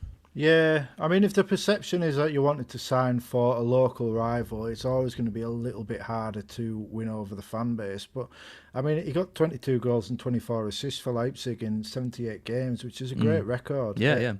At any level, whatever level you're at, that's a great record from midfield. Somebody in the chat mentioned Maddison as well. I'd completely forgotten about Maddison. They've got quite a few injuries, Spurs, haven't they? Maddison and Kulusevski is like their main creative force as well, just completely decimated for them. It's a shame. Yeah, I mean, he's still young. He's got a lot of potential. Certainly from an FPL perspective, I wouldn't be going anywhere near him. But it's an exciting signing for them, I think. You know, how can it not be an exciting signing when you get a young, talented player with a point to prove? Yeah. But probably not an FPL pick for a while. Absolutely not. Or ever. Absolutely. Like, I remember a few weeks ago when Luke was on the show and he said something, you don't have to be first to these players. And, do you know, it's such a simple bit of advice, but it's really stuck with me. You don't have to be first. And then you look at my team and I've tried to be first with, like, far too many people and it's blown up in my face. So, you know. It's fun, though, to be first and get it right. It is. You know, that's. I still think. I know we look at FPL now in a very logistical way, and we're using models, everything like that. But still, that is the fun of. That's why I play the game. I want to try and pick players before they become players. And okay, that's the problem that I have with Luke now. Like that's why we differ on things, because when he says things like points are fun and not picks, I'm like, yeah, but I want both. I want to make the fun pick and get points from it. That's why I play FPL. I don't want to pick template players. I don't want to pick boring players like Fernandes and Anderson and stuff. I want to pick the exciting Barnes and Elangas and Gibbs Whites who no one's really considering. And okay, it's not gone well for me the last couple of years. It did in the years like that preceded that. But I don't want to stop playing like that just because my ranks haven't been great over the last few years. It would just be, I just give up. Like why even bother? You know, if you're not playing it in the way that you want to play it. Well, this is it. I mean, you look at points are the most fun, Luke says, but Mo Salah scored 344 meaningless points last season because everyone had him as captain every week, so made no difference. Yeah, although if you didn't have him, then you would argue that his points were the cause of your misery, and you would have had more fun if you had him. I can relate to that after not having him for long periods. Let's take a look at other picks then. Let's take a look at chips. So we are seeing chips being deployed. This week we mentioned about free hits. and probably wanting at least one Manchester United player on that. We talked about wildcards because it'd be interesting to see some of the drafts that you've put together for those. We'll talk free hits first. Free hit, we both know it. Everyone knows it. You've got to play the fixtures on this. I think you've got to avoid that Liverpool-Arsenal game and just hope it's low scoring and nothing too dramatic happens and focus on other fixtures. It's a tricky week in some ways because we haven't got a lot of data to back on. Like, obviously, teams like West Ham we think are going to get battered, but you never really know at this stage what's going to happen. Like Sunderland against Brentford, I mean, you'd be backing Brentford to win that game, but Sunderland turned up in the first game. Okay, it didn't happen in the second one. City versus Brighton, we can put up a good fight against City in that match. Even Chelsea versus Fulham, I think a lot of people are underestimating Fulham in that match. I think that's going to be a walkover for Chelsea. I think they're going to find that tough because they're a really, really good side. So this is the free hit that you put together. So it's Pope in goal, Cucurella, Collins and Milenkovic, Fernandes captain, Dango, Barnes, Cunha, Haaland, Wood and Pedro, and that is with Bruno Fernandes captain. I was going to put my own one of these together. I'd go in Mbeumo over Cunha, I think, but other than that, I think it would be pretty much identical to this. I think this is probably about as good as it gets in terms of a free hit team. Yeah, I would say is I actually, on any of these images you put up, I haven't even thought about the captaincy. So it's just on whoever it was on originally. Well, I think it probably has to be Fernandes, right? If you've got him, it's Fernandes or Wood. I think in terms of the fixture to play. As you're a Brighton fan, I'll say yes. We can keep Haaland quiet. Lewis Dunk will have a Van Heck. Jean-Paul Van Heck. What a player! He is a great player. He is a class player. I really rate him. Coincidentally, got Anthony Gordon. Well, Anthony Gordon got sent off for pushing him in the head right before the cup final. Gets sent off a lot, doesn't he, Gordon? He's got that streak to him. Don't get me started. If you want to know my emotional thoughts, go and check my video on my channel, which is right there. But after FPL this show, Nightmare YouTube channel, yes, absolutely go and check out Nightmare's YouTube channel. You will not regret it, and there's nothing else like it. So definitely make sure you do that. Yeah, I mean, I've lost my train of thought now. What were we talking? Free hit, yeah. No, there was a very specific point about that led up to Gordon, red card, Van Heck, Haaland. Yes, see, we've worked our way back there. Chris Wood, I think, would actually be a better captain. If I do avoid a wild card, I'll probably take a hit and get Chris Wood in as captain, just because he's at home. I always feel like a home fixture is more important than an away one. Well, certainly, if you're on a gamble, I'd rather gamble on a home player. And I don't know. I feel Chris Wood is one of them people that'll be continually underrated, no matter how well he does. How do you say that word? Perennially? Yeah, perennially. Perineum? Isn't that another thing? Isn't that like... It's about where my FPL team lies right now. But, yeah, I mean... Again, you could change the names around there, like you say. Mbeumo. I feel like if I was Mbeumo, I'd probably take for the longer term. But I feel like if I was going on a free hit, I would go for the Cunha just for the explosivity. There's probably a chance he starts up front or at least plays some minutes up front as well. I mean, Sesko's not going to play 90. No, like Chelsea, they've got the lunchtime kickoff, which always throws a bit of a spanner in the works. But I do expect them to beat Fulham. Pedro probably on penalties. Like Dango Ouattara, like he did. I think he surprised everyone last week certainly with the DEFCON points and how well he played. So why not? If never did it when I owned him last season. If this was my free hit team, I would absolutely go against Sunderland because why wouldn't I? But you have to play this game a bit emotionally if you want to have fun with it. Otherwise, you might as well just don't say that to Luke. That's all I'm saying. Well, I'm sure Luke has fun in his own way. Yeah, I don't want to know what fun that guy has. But, can't be good. I've got Collins in the team there. That's only because he got 9 attacking returns last season. I do actually, if I was on a free hit, I'd go with Trippier over Livramento because if Shea doesn't play, and I know that there's talk he might be fit for it, he might be cleared, but I still wouldn't be surprised if he was kept out the firing line. But if he's out and Gordon's out, Trippier could be on penalties. And I don't know. Even if he isn't, he's on free kicks. Newcastle are attacking. I'd be tempted to go with him. Yeah, but something like that anyway would be what I would go with. It's always a bit of a crapshoot when you're picking a team for one game week. Share on pens, says Greg. Well, if he will be if he plays, but the question is if he plays, he's really good. Far too. I mean, you could gamble on him, couldn't you? You could gamble on a free hit. I mean, he's not going to come on, is he? He's either going to start or. I would say that's a fair assessment. Yeah. Get Share and then have Collins on the bench, maybe. Exactly.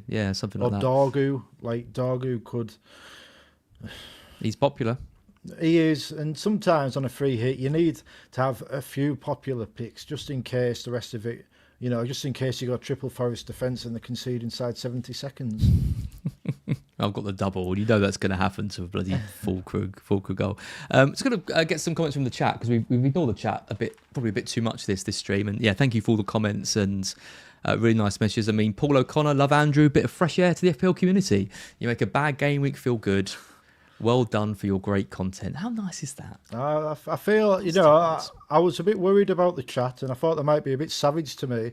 But they've been, from what I've seen, and I haven't looked at the chat a lot because it's going far faster than my chat does on my live streams. Chat's loving you, Andrew. Well, the chat loves you, baby. Not as much as I love the chat. Oh, that's nice. That's very kind. Nice. Very, for all I can be a bit of a big brash, kind of character. I am a sensitive soul, and I do appreciate the support. Yeah, no, the support's been really good. Simon MK says it does not think saying words and names correctly is pretentious. Well, I never said it was pretentious. I said that someone had commented saying that me saying Wirtz and not Verts was pretentious, even though I saw in a video that that's how he wanted to be called. I must admit, I haven't watched the whole video. So like someone like Esteval, is that right? Is that what we're going with? Oh God, we've gone back to an hour ago. I haven't actually seen that one because I can't watch Chelsea players because they make me feel actually sick when I see them. So I must admit, Chelsea players are probably my nemesis.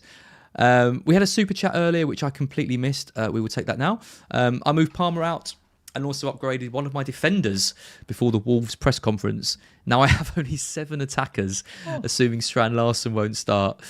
Should I take a hit and upgrade Gu? Well, why not? It's a good week for a hit, I think.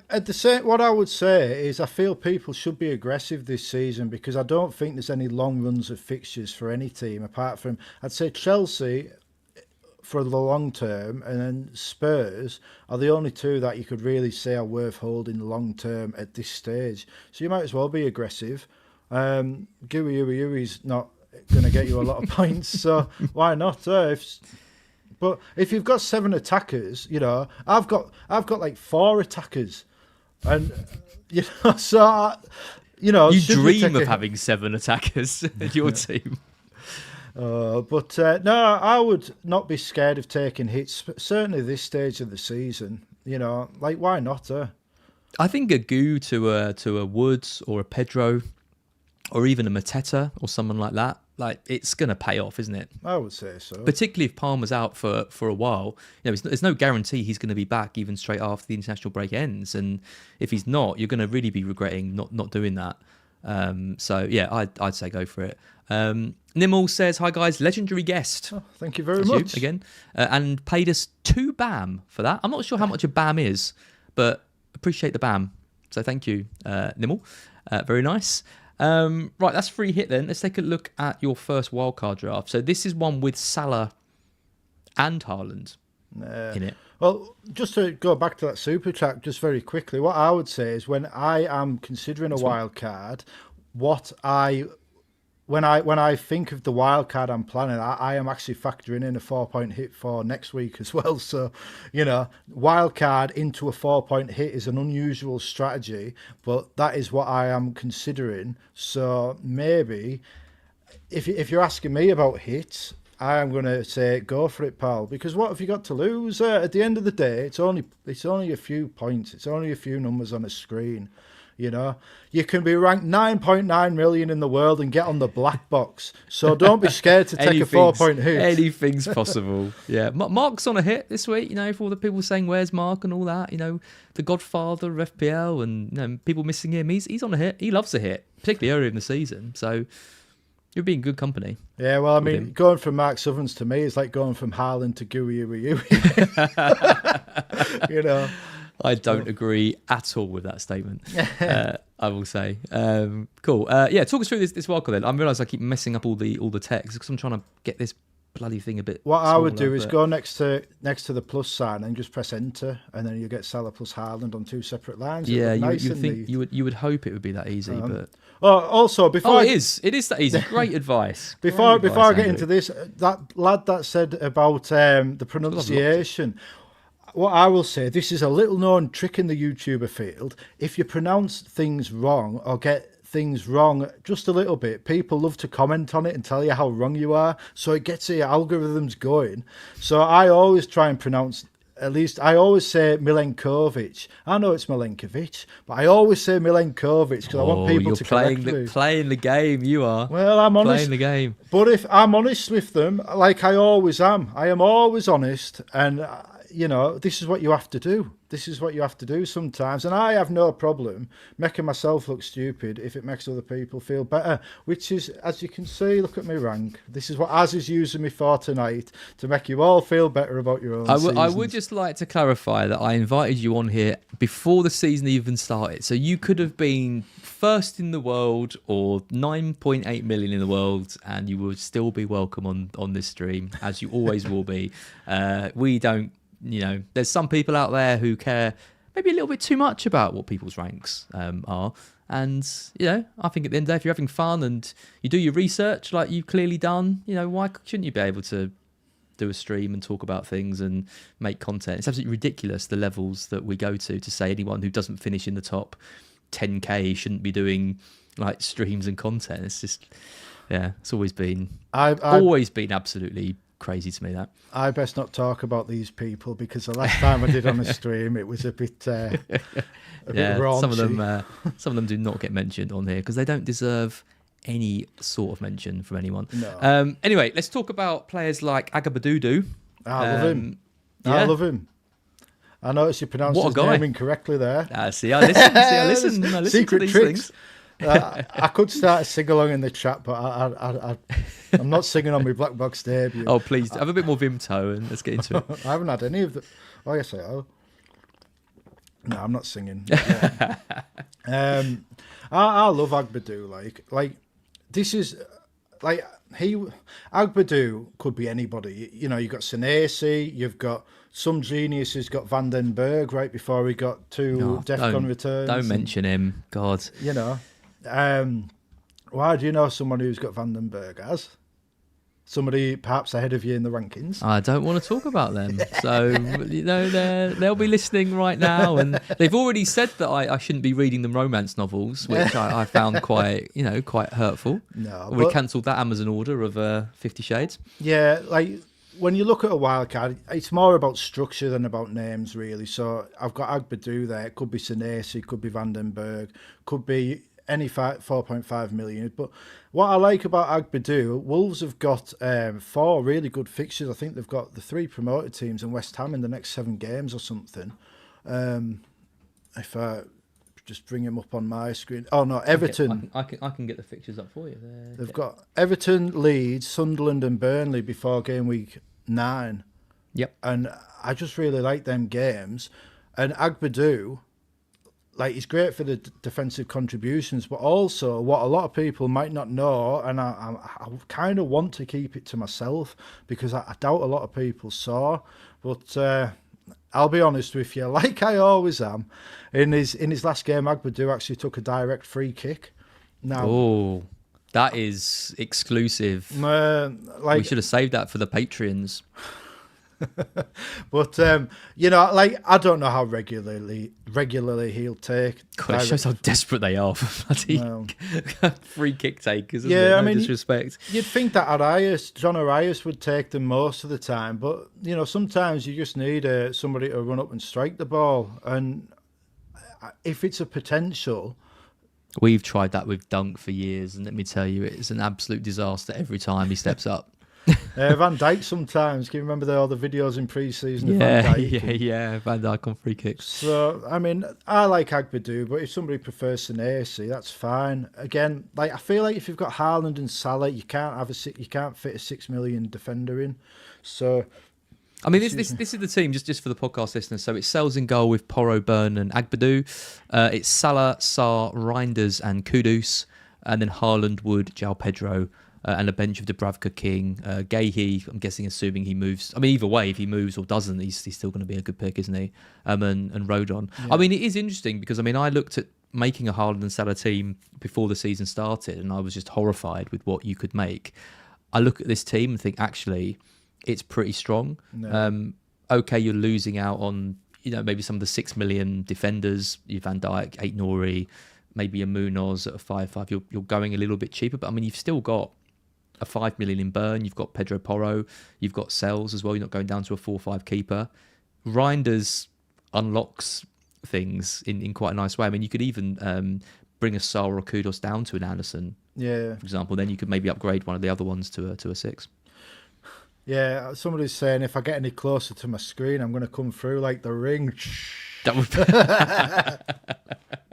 that could happen, I wouldn't be too surprised. Having watched your content, I wouldn't be too surprised if you suddenly burst through the monitor. It's because I keep my microphone just off camera, and I keep leaning towards it. But also, I'm quite excited, and still excited now. I'm a bit calmer now, but I'm still excited, and also out of 37 in, you're still excited. That's good. Maybe slightly needing a little bit of a wee, but. You asked me that before the stream. You're welcome to go. It's not desperate enough now. Okay. I'm enjoying your conversation too much. It's so good. Being on the black box is so good. It's worth wetting yourself for. Wow. Do you know what? That's going to be our new slogan, I think. Oh. We'll put that on the banners and stuff. I'm just gutted there's no Manscaped thing because I had a big spiel. I was going to go on about how terrible my cheap non-Manscaped razors are.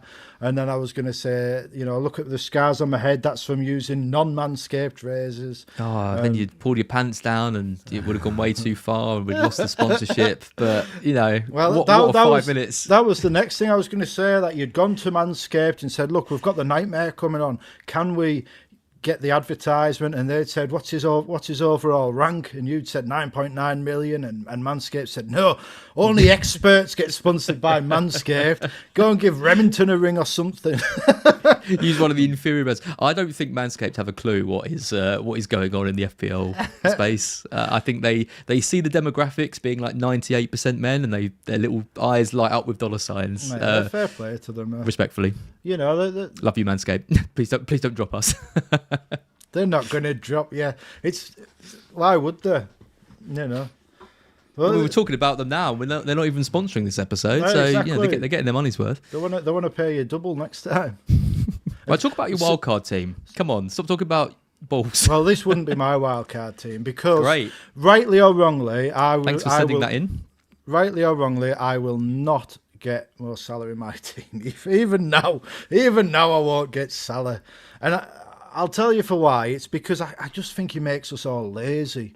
I think it's it's too easy to say, I'll just captain Salah, and none of us really want to. I don't think we look at our teams and think, oh, Mo Salah captain, how exciting! I can't wait to see what's going to happen this week, because it's boring. But fair enough, Gordon didn't work, but he could have done. And if he did, I probably was more excited this weekend at 9.9 million than most people playing the game. And see, this is the spirit. This is the FPL spirit that I long for people to have. I completely agree. It's true. It's completely true.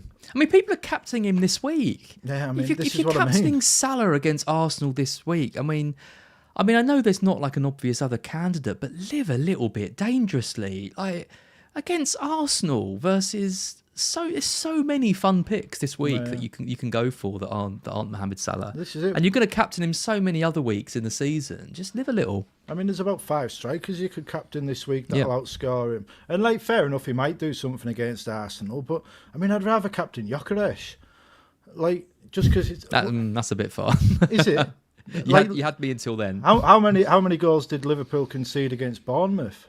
And Arsenal are a much better team than Bournemouth. Are you quizzing me, or is that a rhetorical question? It's a rhetorical question. Fine, because good. I said about 40 minutes ago, Liverpool concede 2 goals a game. 2 goals, yeah. But they've just been played off the park by a 10-man Newcastle. They conceded 2 goals to Bournemouth, and they're playing an attacking midfielder at right back. And I wouldn't be scared to play Arsenal players. Really. I mean, this is the no Salah draft, so it's similar in terms of structure. I mean, Sells, Cucurella, Agbadou, and Porro.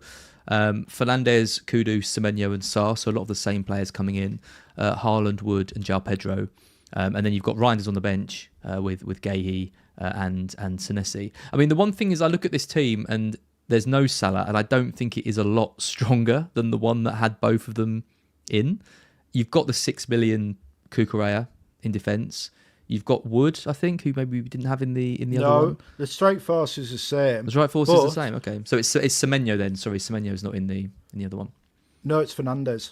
You got Fernandes in instead of Salah. Okay. Pretty much just the rest of the team's pretty similar, really. But what you also have is £1.4 million in the bank. So next week you can upgrade one of that. Maybe Pedro or Wood, both of whom have got long journeys to travel for the international football. Next week you can bring in Ekatike for one of them. Yep. And that's what I would probably be doing if I go with something like this. I mean, you can play around with it a bit as well. You could have you could have 2 6 million defenders in there. You could get Daniel Munoz instead of Guehi. I just like Guehi because either he goes to Liverpool and you're in that Liverpool defence for £4.5 million, although not a great defence, let's be honest, at the minute. Or conceding 2 goals a game. Well, if you heard. So, apparently some great man said that about 5 minutes ago. I'm not a great man. I can't believe it. I've been on the black box for 90 minutes and I'm already getting arrogant. You weren't going to be... What's the word you used earlier? Infallible. Infallible, that's it. I'm certainly not that. No, but I just... he says at Palace, and you get a 4.5, a very good option at Crystal Palace. They're a good team, but no, this team is Cucurella, Fernandes, and Semenyo versus Salah, Burn, and King, right? Yeah. Plus, I mean, when you put it like that, plus, it is better with the first option. Yeah, well, the thing for me, it's getting Ekatike. He's the one I would, if I was buying a Liverpool player now, I would be getting Ekatike and hoping Alex Isak doesn't sign for them because he's just so exciting. Like he just is. Like if we'd have signed him, I can't believe Liverpool. He's so much better than I thought he was going to be. He started off much better. I mean, yeah. We have to see how he progresses over the season. Plenty of players. Angel Di Maria came in and got 4 double-figure hauls in 5 games, and then, his house got robbed and he vanished from the face of the earth. So yeah, it's true. I captained him for his assist when he passed it from the halfway line, and someone just dribbled past everyone and scored, and I celebrated, and I felt quite sick with myself. But this is the thing, though. You look at how Ekatike is starting. Why would you spend £140 million on someone that's going to force him to play out of position? It just makes no sense. Do what Newcastle are doing and get a Wissa or a Strand Larsen or someone and have that solid cover. But I don't know. Isak to Liverpool makes less and less sense to me as the days pass. Like, how can you look at that attitude he's shown this summer and think that's who we need in this dressing room? And why risk it? You've already got, they've got the 17-year-old who can cover Gakpo, 16, 17-year-old who can cover Gakpo. They've got options that can play up front. They've got depth, as they are. Do they need to spend 120, 130 million on Isak? I mean, he is a great player. He is, better than anyone. He is an absolutely wonderful player, but yeah, I mean, I don't know. I don't think I'd pay that. I'd want to pay that for him. Yeah, I mean, with what we've seen. I never got back to my point about Isak earlier, but this seems like a good segue to it. So I am actually really quite sad at how it's all turned out because I bet. Isak gave me my first match at St James's Park was Tino Aspria's hat-trick against Barcelona. I won the tickets on Longwave Radio Atlantic 252, if you remember that. And it sounds like a made-up story, but it's absolutely true. It does. Does, yeah. And in true if you know this story, you'll understand my FPL season. I went to that match, and before the match, I got John Dahl Thomason on the back of my shirt, and then Tino Asprey scores a hat-trick. Wow. So, but that was my first game at St James's Park, and watching that cup final on my telly was the best memory I have of being a Newcastle fan.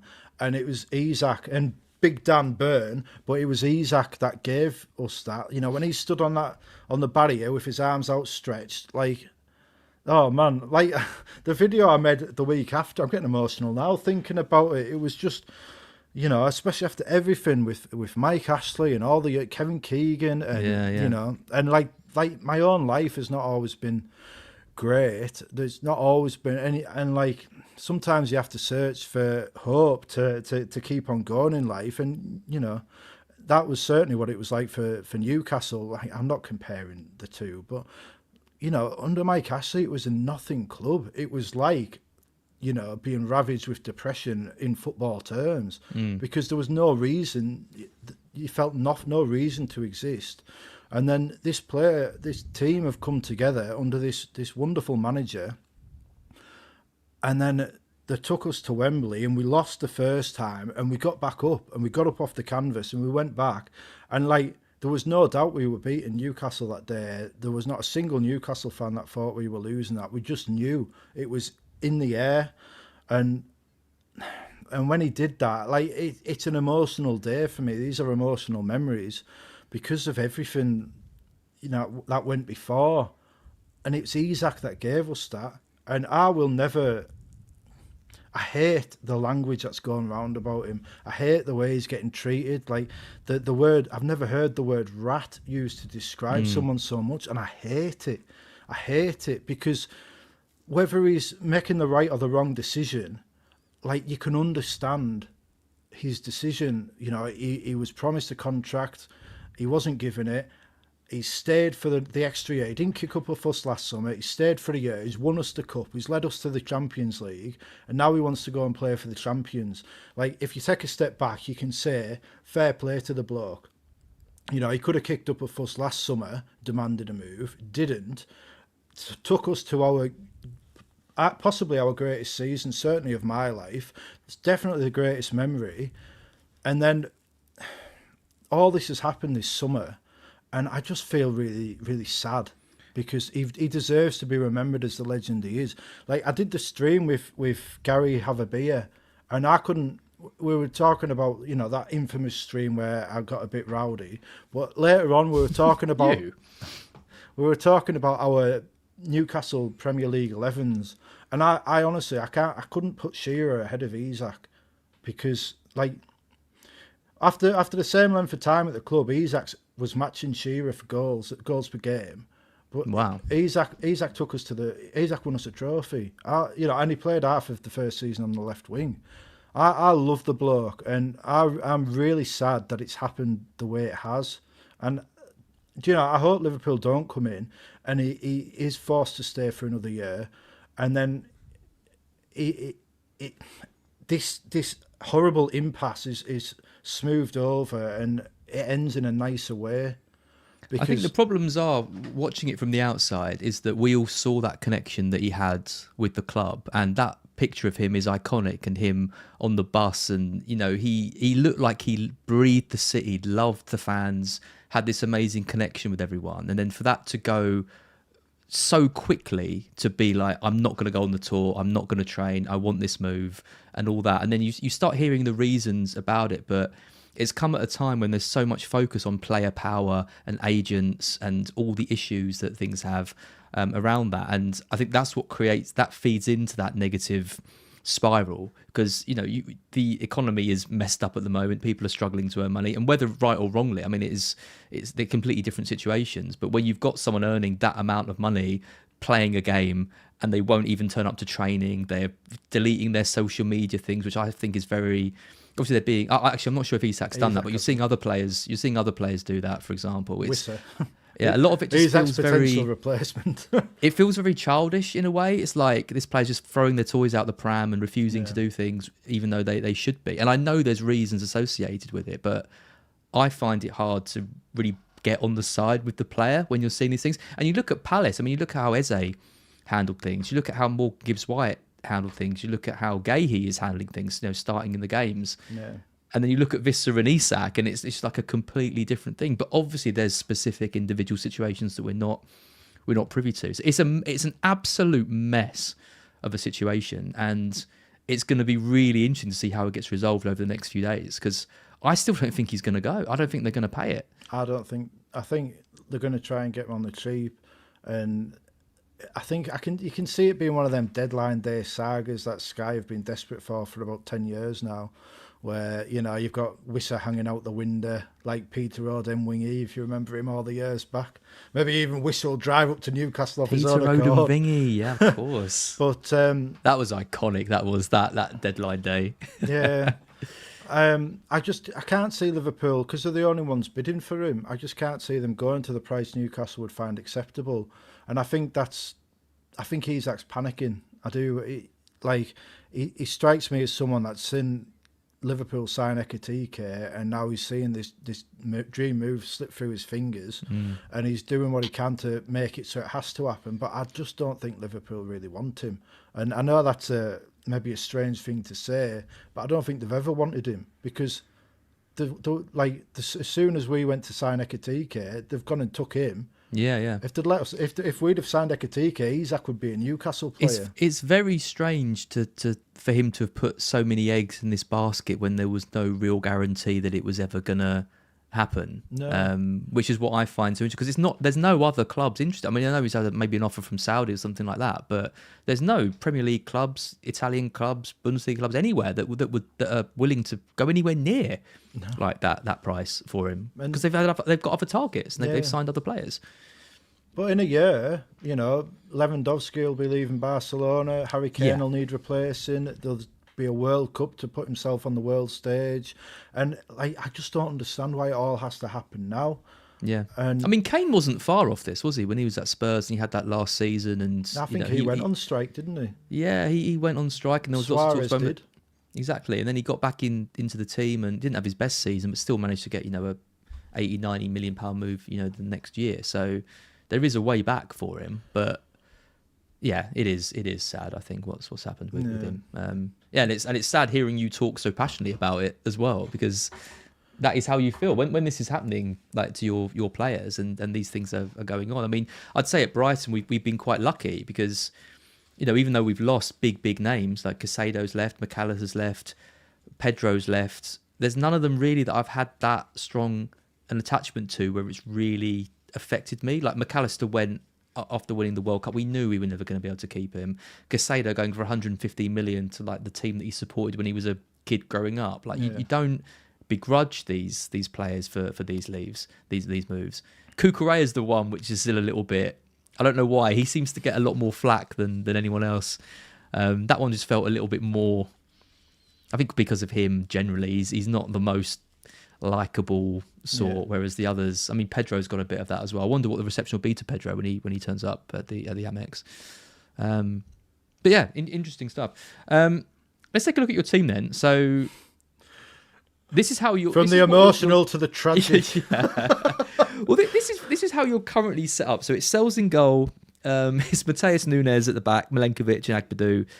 It's Fernandes, Palmer, Saka, Reinders, Bowen, Strand Larsen, and Watkins. When you actually see it like this, it's not too bad. Well, it is when you think Strand Larsen, Palmer, and Saka are out.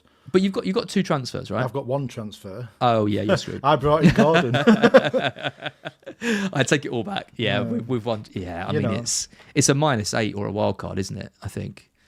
Yeah, I mean, this is the thing. And then you've got to look at Mateus Nunes. Is he going to play? You've got De Kuyper against Man City. You've got Rodon against Newcastle.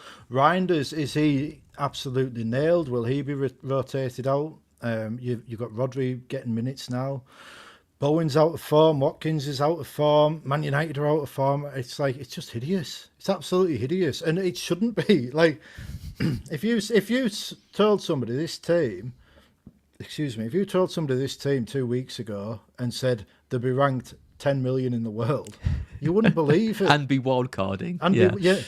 Wildcard, you just would not believe it. But I think until Palmer and Strand Larsen have became doubts, I was just going to take a hit. I was just going to do Saka for a midfielder and Bowen for Chris Wood. And then, if Rodon came in for Palmer, fair enough.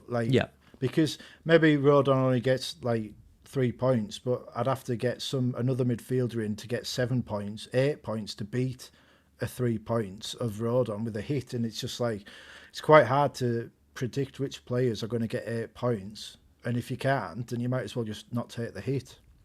And same with the Kuiper to a degree. Even if Man City score 4 goals, I'm going to find a defender to get 4 points. It's not that easy. Do you know what I mean? So yeah. It isn't as easy as you think, just take hits and fix it. But the hits have to pay off. Now, with Wood, why that hit would pay off, because it would not surprise me if Bowen scored this weekend, especially after kicking off with the fans. It's a classic football thing. They have the row with the fans. He'll score, run to them with his, Anthony Gordon doing all this. Yeah. And especially when they've got double Forest defence. But if I'm bringing in Chris Wood as captain, it's different because you're bringing in a captain for a hit. And I feel like that's different. But I just think I've got to bite the bullet and take the wild card. I mean, someone in the chat says, are you tempted to free hit? Because, some of these could be resolved. Nah. But you're still going to have Palmer who could be out. Saka's definitely out. We don't know where Strand Larsen's going to be. We don't even know if he's going to be starting if he does go to Newcastle. Gordon's still going to be suspended. I don't think the free hit is the play here. It's wild card or -8. I think I am leaning towards the wild card because if I look at that, I see 9 players at least I would change. And because of that, I just think, sometimes you just know. What's the point in scrabbling around taking hits for the? Because I could take the hits, but I can't get in any Liverpool players. So next week I'm going to probably have to take another -4 to get Ekitike, and then the week after, I'm still going to have Rodon and De Kuiper in my defence. Nunes might not be playing, so I'm going to want to sort that out. And it's just all these problems are going to keep compounding, and it's not ideal to play the wild card. My plan was game week 13. I had a beautiful chip strategy. Game week 13 wildcard, 15 bench boost, 17 free hit, triple captain 19. And now I'm talking about a wildcard game week 3. Game 3. Daniel says, end the nightmare, use your wildcard. Well, I feel like I'm going to have to. Because if I don't, say I took the free hit, Cole Palmer could drop 0.3 million. Yeah, you could. And you're not going to want to do that move early into the international break because the player you bring in might get injured on international duty or... Well, this is it. But this is the problem. I could say I could wildcard in Joao Pedro, but I did that. I brought him in on a transfer last year at this time and he went away to Brazil, got injured, and I had to take a hit to get him out. Yeah. So it's not ideal, but this is why I'm in my mind. I'm thinking next week I'll have to take the hit, even if this works out. I'll get a hit in my mind to get Ekitike in, and then I'm not stressing if I do have to take a hit to replace an injured player because it's part of the plan.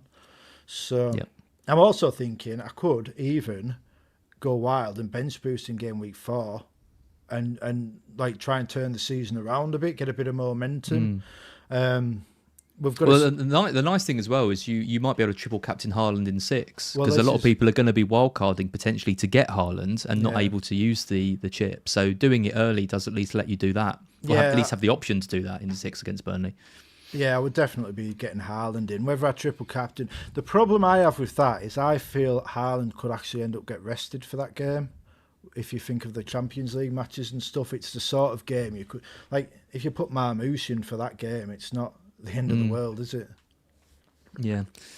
I think the wild card is probably your best bet. I feel like it's the only player. Yeah, I know. Well, this is my team. I mean, I've got problems as well. Luckily, I've got some good news with Aït-Nouri today, saying that he's fit and available. Luke has his doubts whether he's going to start. He thinks Ake might come in anyway. I think they need to... I think putting in a half-fit Ake against Minte is a terrible move. I think they need Aït-Nouri for this game. So I'm fairly confident he's going to start, which Luke's normally right about these things, so he probably won't. But I've got Sells, Aït-Nouri, Milenkovic, Porro, Salah, Palmer, Wirtz, Ruta, who's been really annoying. You pick a player like that, there's some risk associated with them. They go and get bloody little injury. Reinders, Watkins and Pedro, no one of any note on the bench. I'm in a better position than you, though, because I've got 2 transfers, so I can deal with both the Palmer and Rutter issues quite easily. I'm doing Palmer to Gibbs White and captaining him. That's the first thing I'm going to do. I've been talking about that. No one seems to like that move, but I think at home against West Ham, I won't have Chris Wood. I think he's a good option. I like it. So, whose approval do you want? All your high-ranking pals or Mr. 9.9? I only want yours. I only want yours. That's fine. And then I'm going to do Jorginho to a Newcastle midfielder. And I was completely set on Elanga, but a lot of what you've said about Barnes and my history of Barnes and my general just love for that guy as an FPL asset, I just don't like the idea of having to deal with him in a few weeks. But if he does do well, then he could well keep his place. There's no guarantee that Gordon comes straight back and see him. He was benched quite a bit of last year too. So I think Barnes, like you say, Barnes is the better option for 3 weeks. But if I'm going to keep them for the longer term, then it's Elanga who is the one. So yeah, I'm 50-50. Cool. I've lost the chat. Are you considering a hit? No. No. I don't think I need one, right? If I do Palmer and Jorginho out, I shouldn't need a hit. I don't know who else I'd take out, to be fair. If the rest play, they should do all right. You'd not be tempted to get maybe rid of Watkins or Gooey. Watkins is a pain. Just thoughts. Like, I mean, it looks a perfectly fine team, but, you know, how much do you want to attack? How much do you want to, you know, have a go and try and get further up? Like, I don't rate the Forest defence anymore. Like, I've got double Forest defence as well. And, I mean, I think if Aït-Nouri doesn't play, I think I would probably have Esteve first sub over Rodon, because I think Esteve is more likely to keep a clean sheet. Imagine. You know, my reason for Rodon is I think he gets the DEFCON. Yeah, I think he gets that 2 points, and then if he's getting 4 points, that's all right. Whereas, I mean, Esteve could get it, couldn't he? But maybe... I mean, there's not a lot really wrong there. I mean, Watkins has got a good run of games coming up, and it's just like, can he hit the form? And you know, he's outscored I think a Haaland, hit to take him out with the fixtures he's got is a bit of a... If I didn't have the Palmer and Rutter problems, I'd be doing Watkins to Wood, no question. Absolutely no question. Even probably if I didn't even have the Rutter problem, I'd still be tempted to lose Watkins. Could you not? Could he not get to Wood from Gooey? I could, but that would mean no Gibbs White, who I want, because then I'd have the triple Forest. I'm backing the fact that I think Gibbs White is a better longer term hold than Wood, just because of the risks with new managers and options in at centre forward. If I was on a free hit, Wood, no question, no doubt. I'd go Gibbs White, Wood, and like Milenkovic, for example. But bear with me. You could do Palmer, Vert, and Gooey to Gibbs White, Barnes, and Wood, and then bench Jorginho. No, I couldn't, because I still have the triple. I've still got the triple Forest. Oh, of course, yeah. Silly me. That's the issue. If I get Gibbs White, I can't get Wood. Yeah, my mistake. which is a weird sentence to say, but. There it is. Trigger lips won't be happy. Oh no, there it is. We made it 2 hours without one, so it's better than other Andy. No, to be fair, I was talking about perineums before. You were, I know, yeah. That went under the radar. That one. Yeah, it's gonna be Wooden's, one of Elanga or Barnes. I don't know which one. Probably Elanga, but yeah, I'm not totally sure. We've had 2 more super chats. One from Theo. Oh no, my chat's gone. There it is. No comment, just a donation. So thank you very much. Really appreciate all the support we've had, and yeah, really appreciate all the support. I mean, not just for you coming on, but for BlackBox generally this season. Obviously, with Mark leaving, like, thank you everyone for all the nice comments and feedback and everything you've been given. And yeah, I mean, I knew Andrew was going to be amazing, but the chat's been great tonight having you on. You were nervous coming on BlackBox, and you had no reason to be. You've been absolutely fantastic on this. Thank you very much. It's been really good. Our final one is from B Mac. Before we finish, start Aït-Nouri or Palmer to Sarr, and start or bench Aït-Nouri. I mean, do you think Aït-Nouri is going to play? I guess that's the first place to start with for this. Either way, I would do Palmer to Sarr and then bench somebody else and start them both. Because if he doesn't play, then the other sub comes on. I know that's not. I suppose that's not really answering the question, but like, I don't see any point in holding Palmer because you could hold him for 2 weeks, lose 0.3 million, You've got to sell him. Still injured. So I'd start Aït-Nouri. There's got to be somebody else in the team that can be benched. So that would be my advice. And as you can see, my advice pays off. Nice point to the rank. I would do Palmer to Sarr, and if I absolutely had to play him over Aït-Nouri, I would, because I do think Brighton score in that game, and we're not quite sure what role he's going to have, and there's some worries about his minutes. So I would play Sarr over Aït-Nouri, but like you said, I wouldn't be too happy with benching him if I could. That's it. Everyone, I urge you all to click on the link that Greg has just put on the screen. That is a link to Andrew's channel, FPL Nightmare. Go check that out. Follow him on Twitter, obviously. He is one of the, if not my favourite content creator in the space at the moment. It's been an absolute joy to have you on BlackBox. Thank you so much for coming on. Thank you very Hopefully much. You've enjoyed it the last 2 hours. I have absolutely loved it. With actually 2 hours and 10 minutes. And 2 hours and 10. My wife's going to kill me because she's gone to her mum's house so I could have the house to myself. But she's at work at 4 a.m. So I've got to text her when we're finished so she can come home and go to bed. She's going to be absolutely cursing you. But Mrs. Nightmare is a magnificent woman and I'm a very lucky man. You can tell. You can tell. And big thank you to Mrs. Nightmare because she's obviously allowed you to do all this, and she's put her own, tiredness to the side. 4 o'clock starts.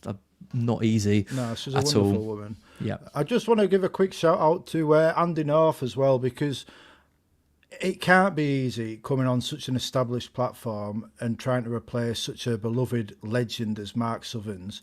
But I watch him and I think he's stepped up to that challenge really well. Hasn't he? Yeah, he's been amazing. He's absolutely killed it, because it would be quite easy to try and just be another Mark, and I don't think he has. I think he's come in and he's been himself, and it's been wonderful to see. And it's not easy replacing someone as beloved as Mark, and I think Andy North's doing a very good job of being different, and Luke as well, but obviously Andy's on a bit more, isn't he? Well, this is it. I mean, without Andy, I'm not sure I would have carried it on this season.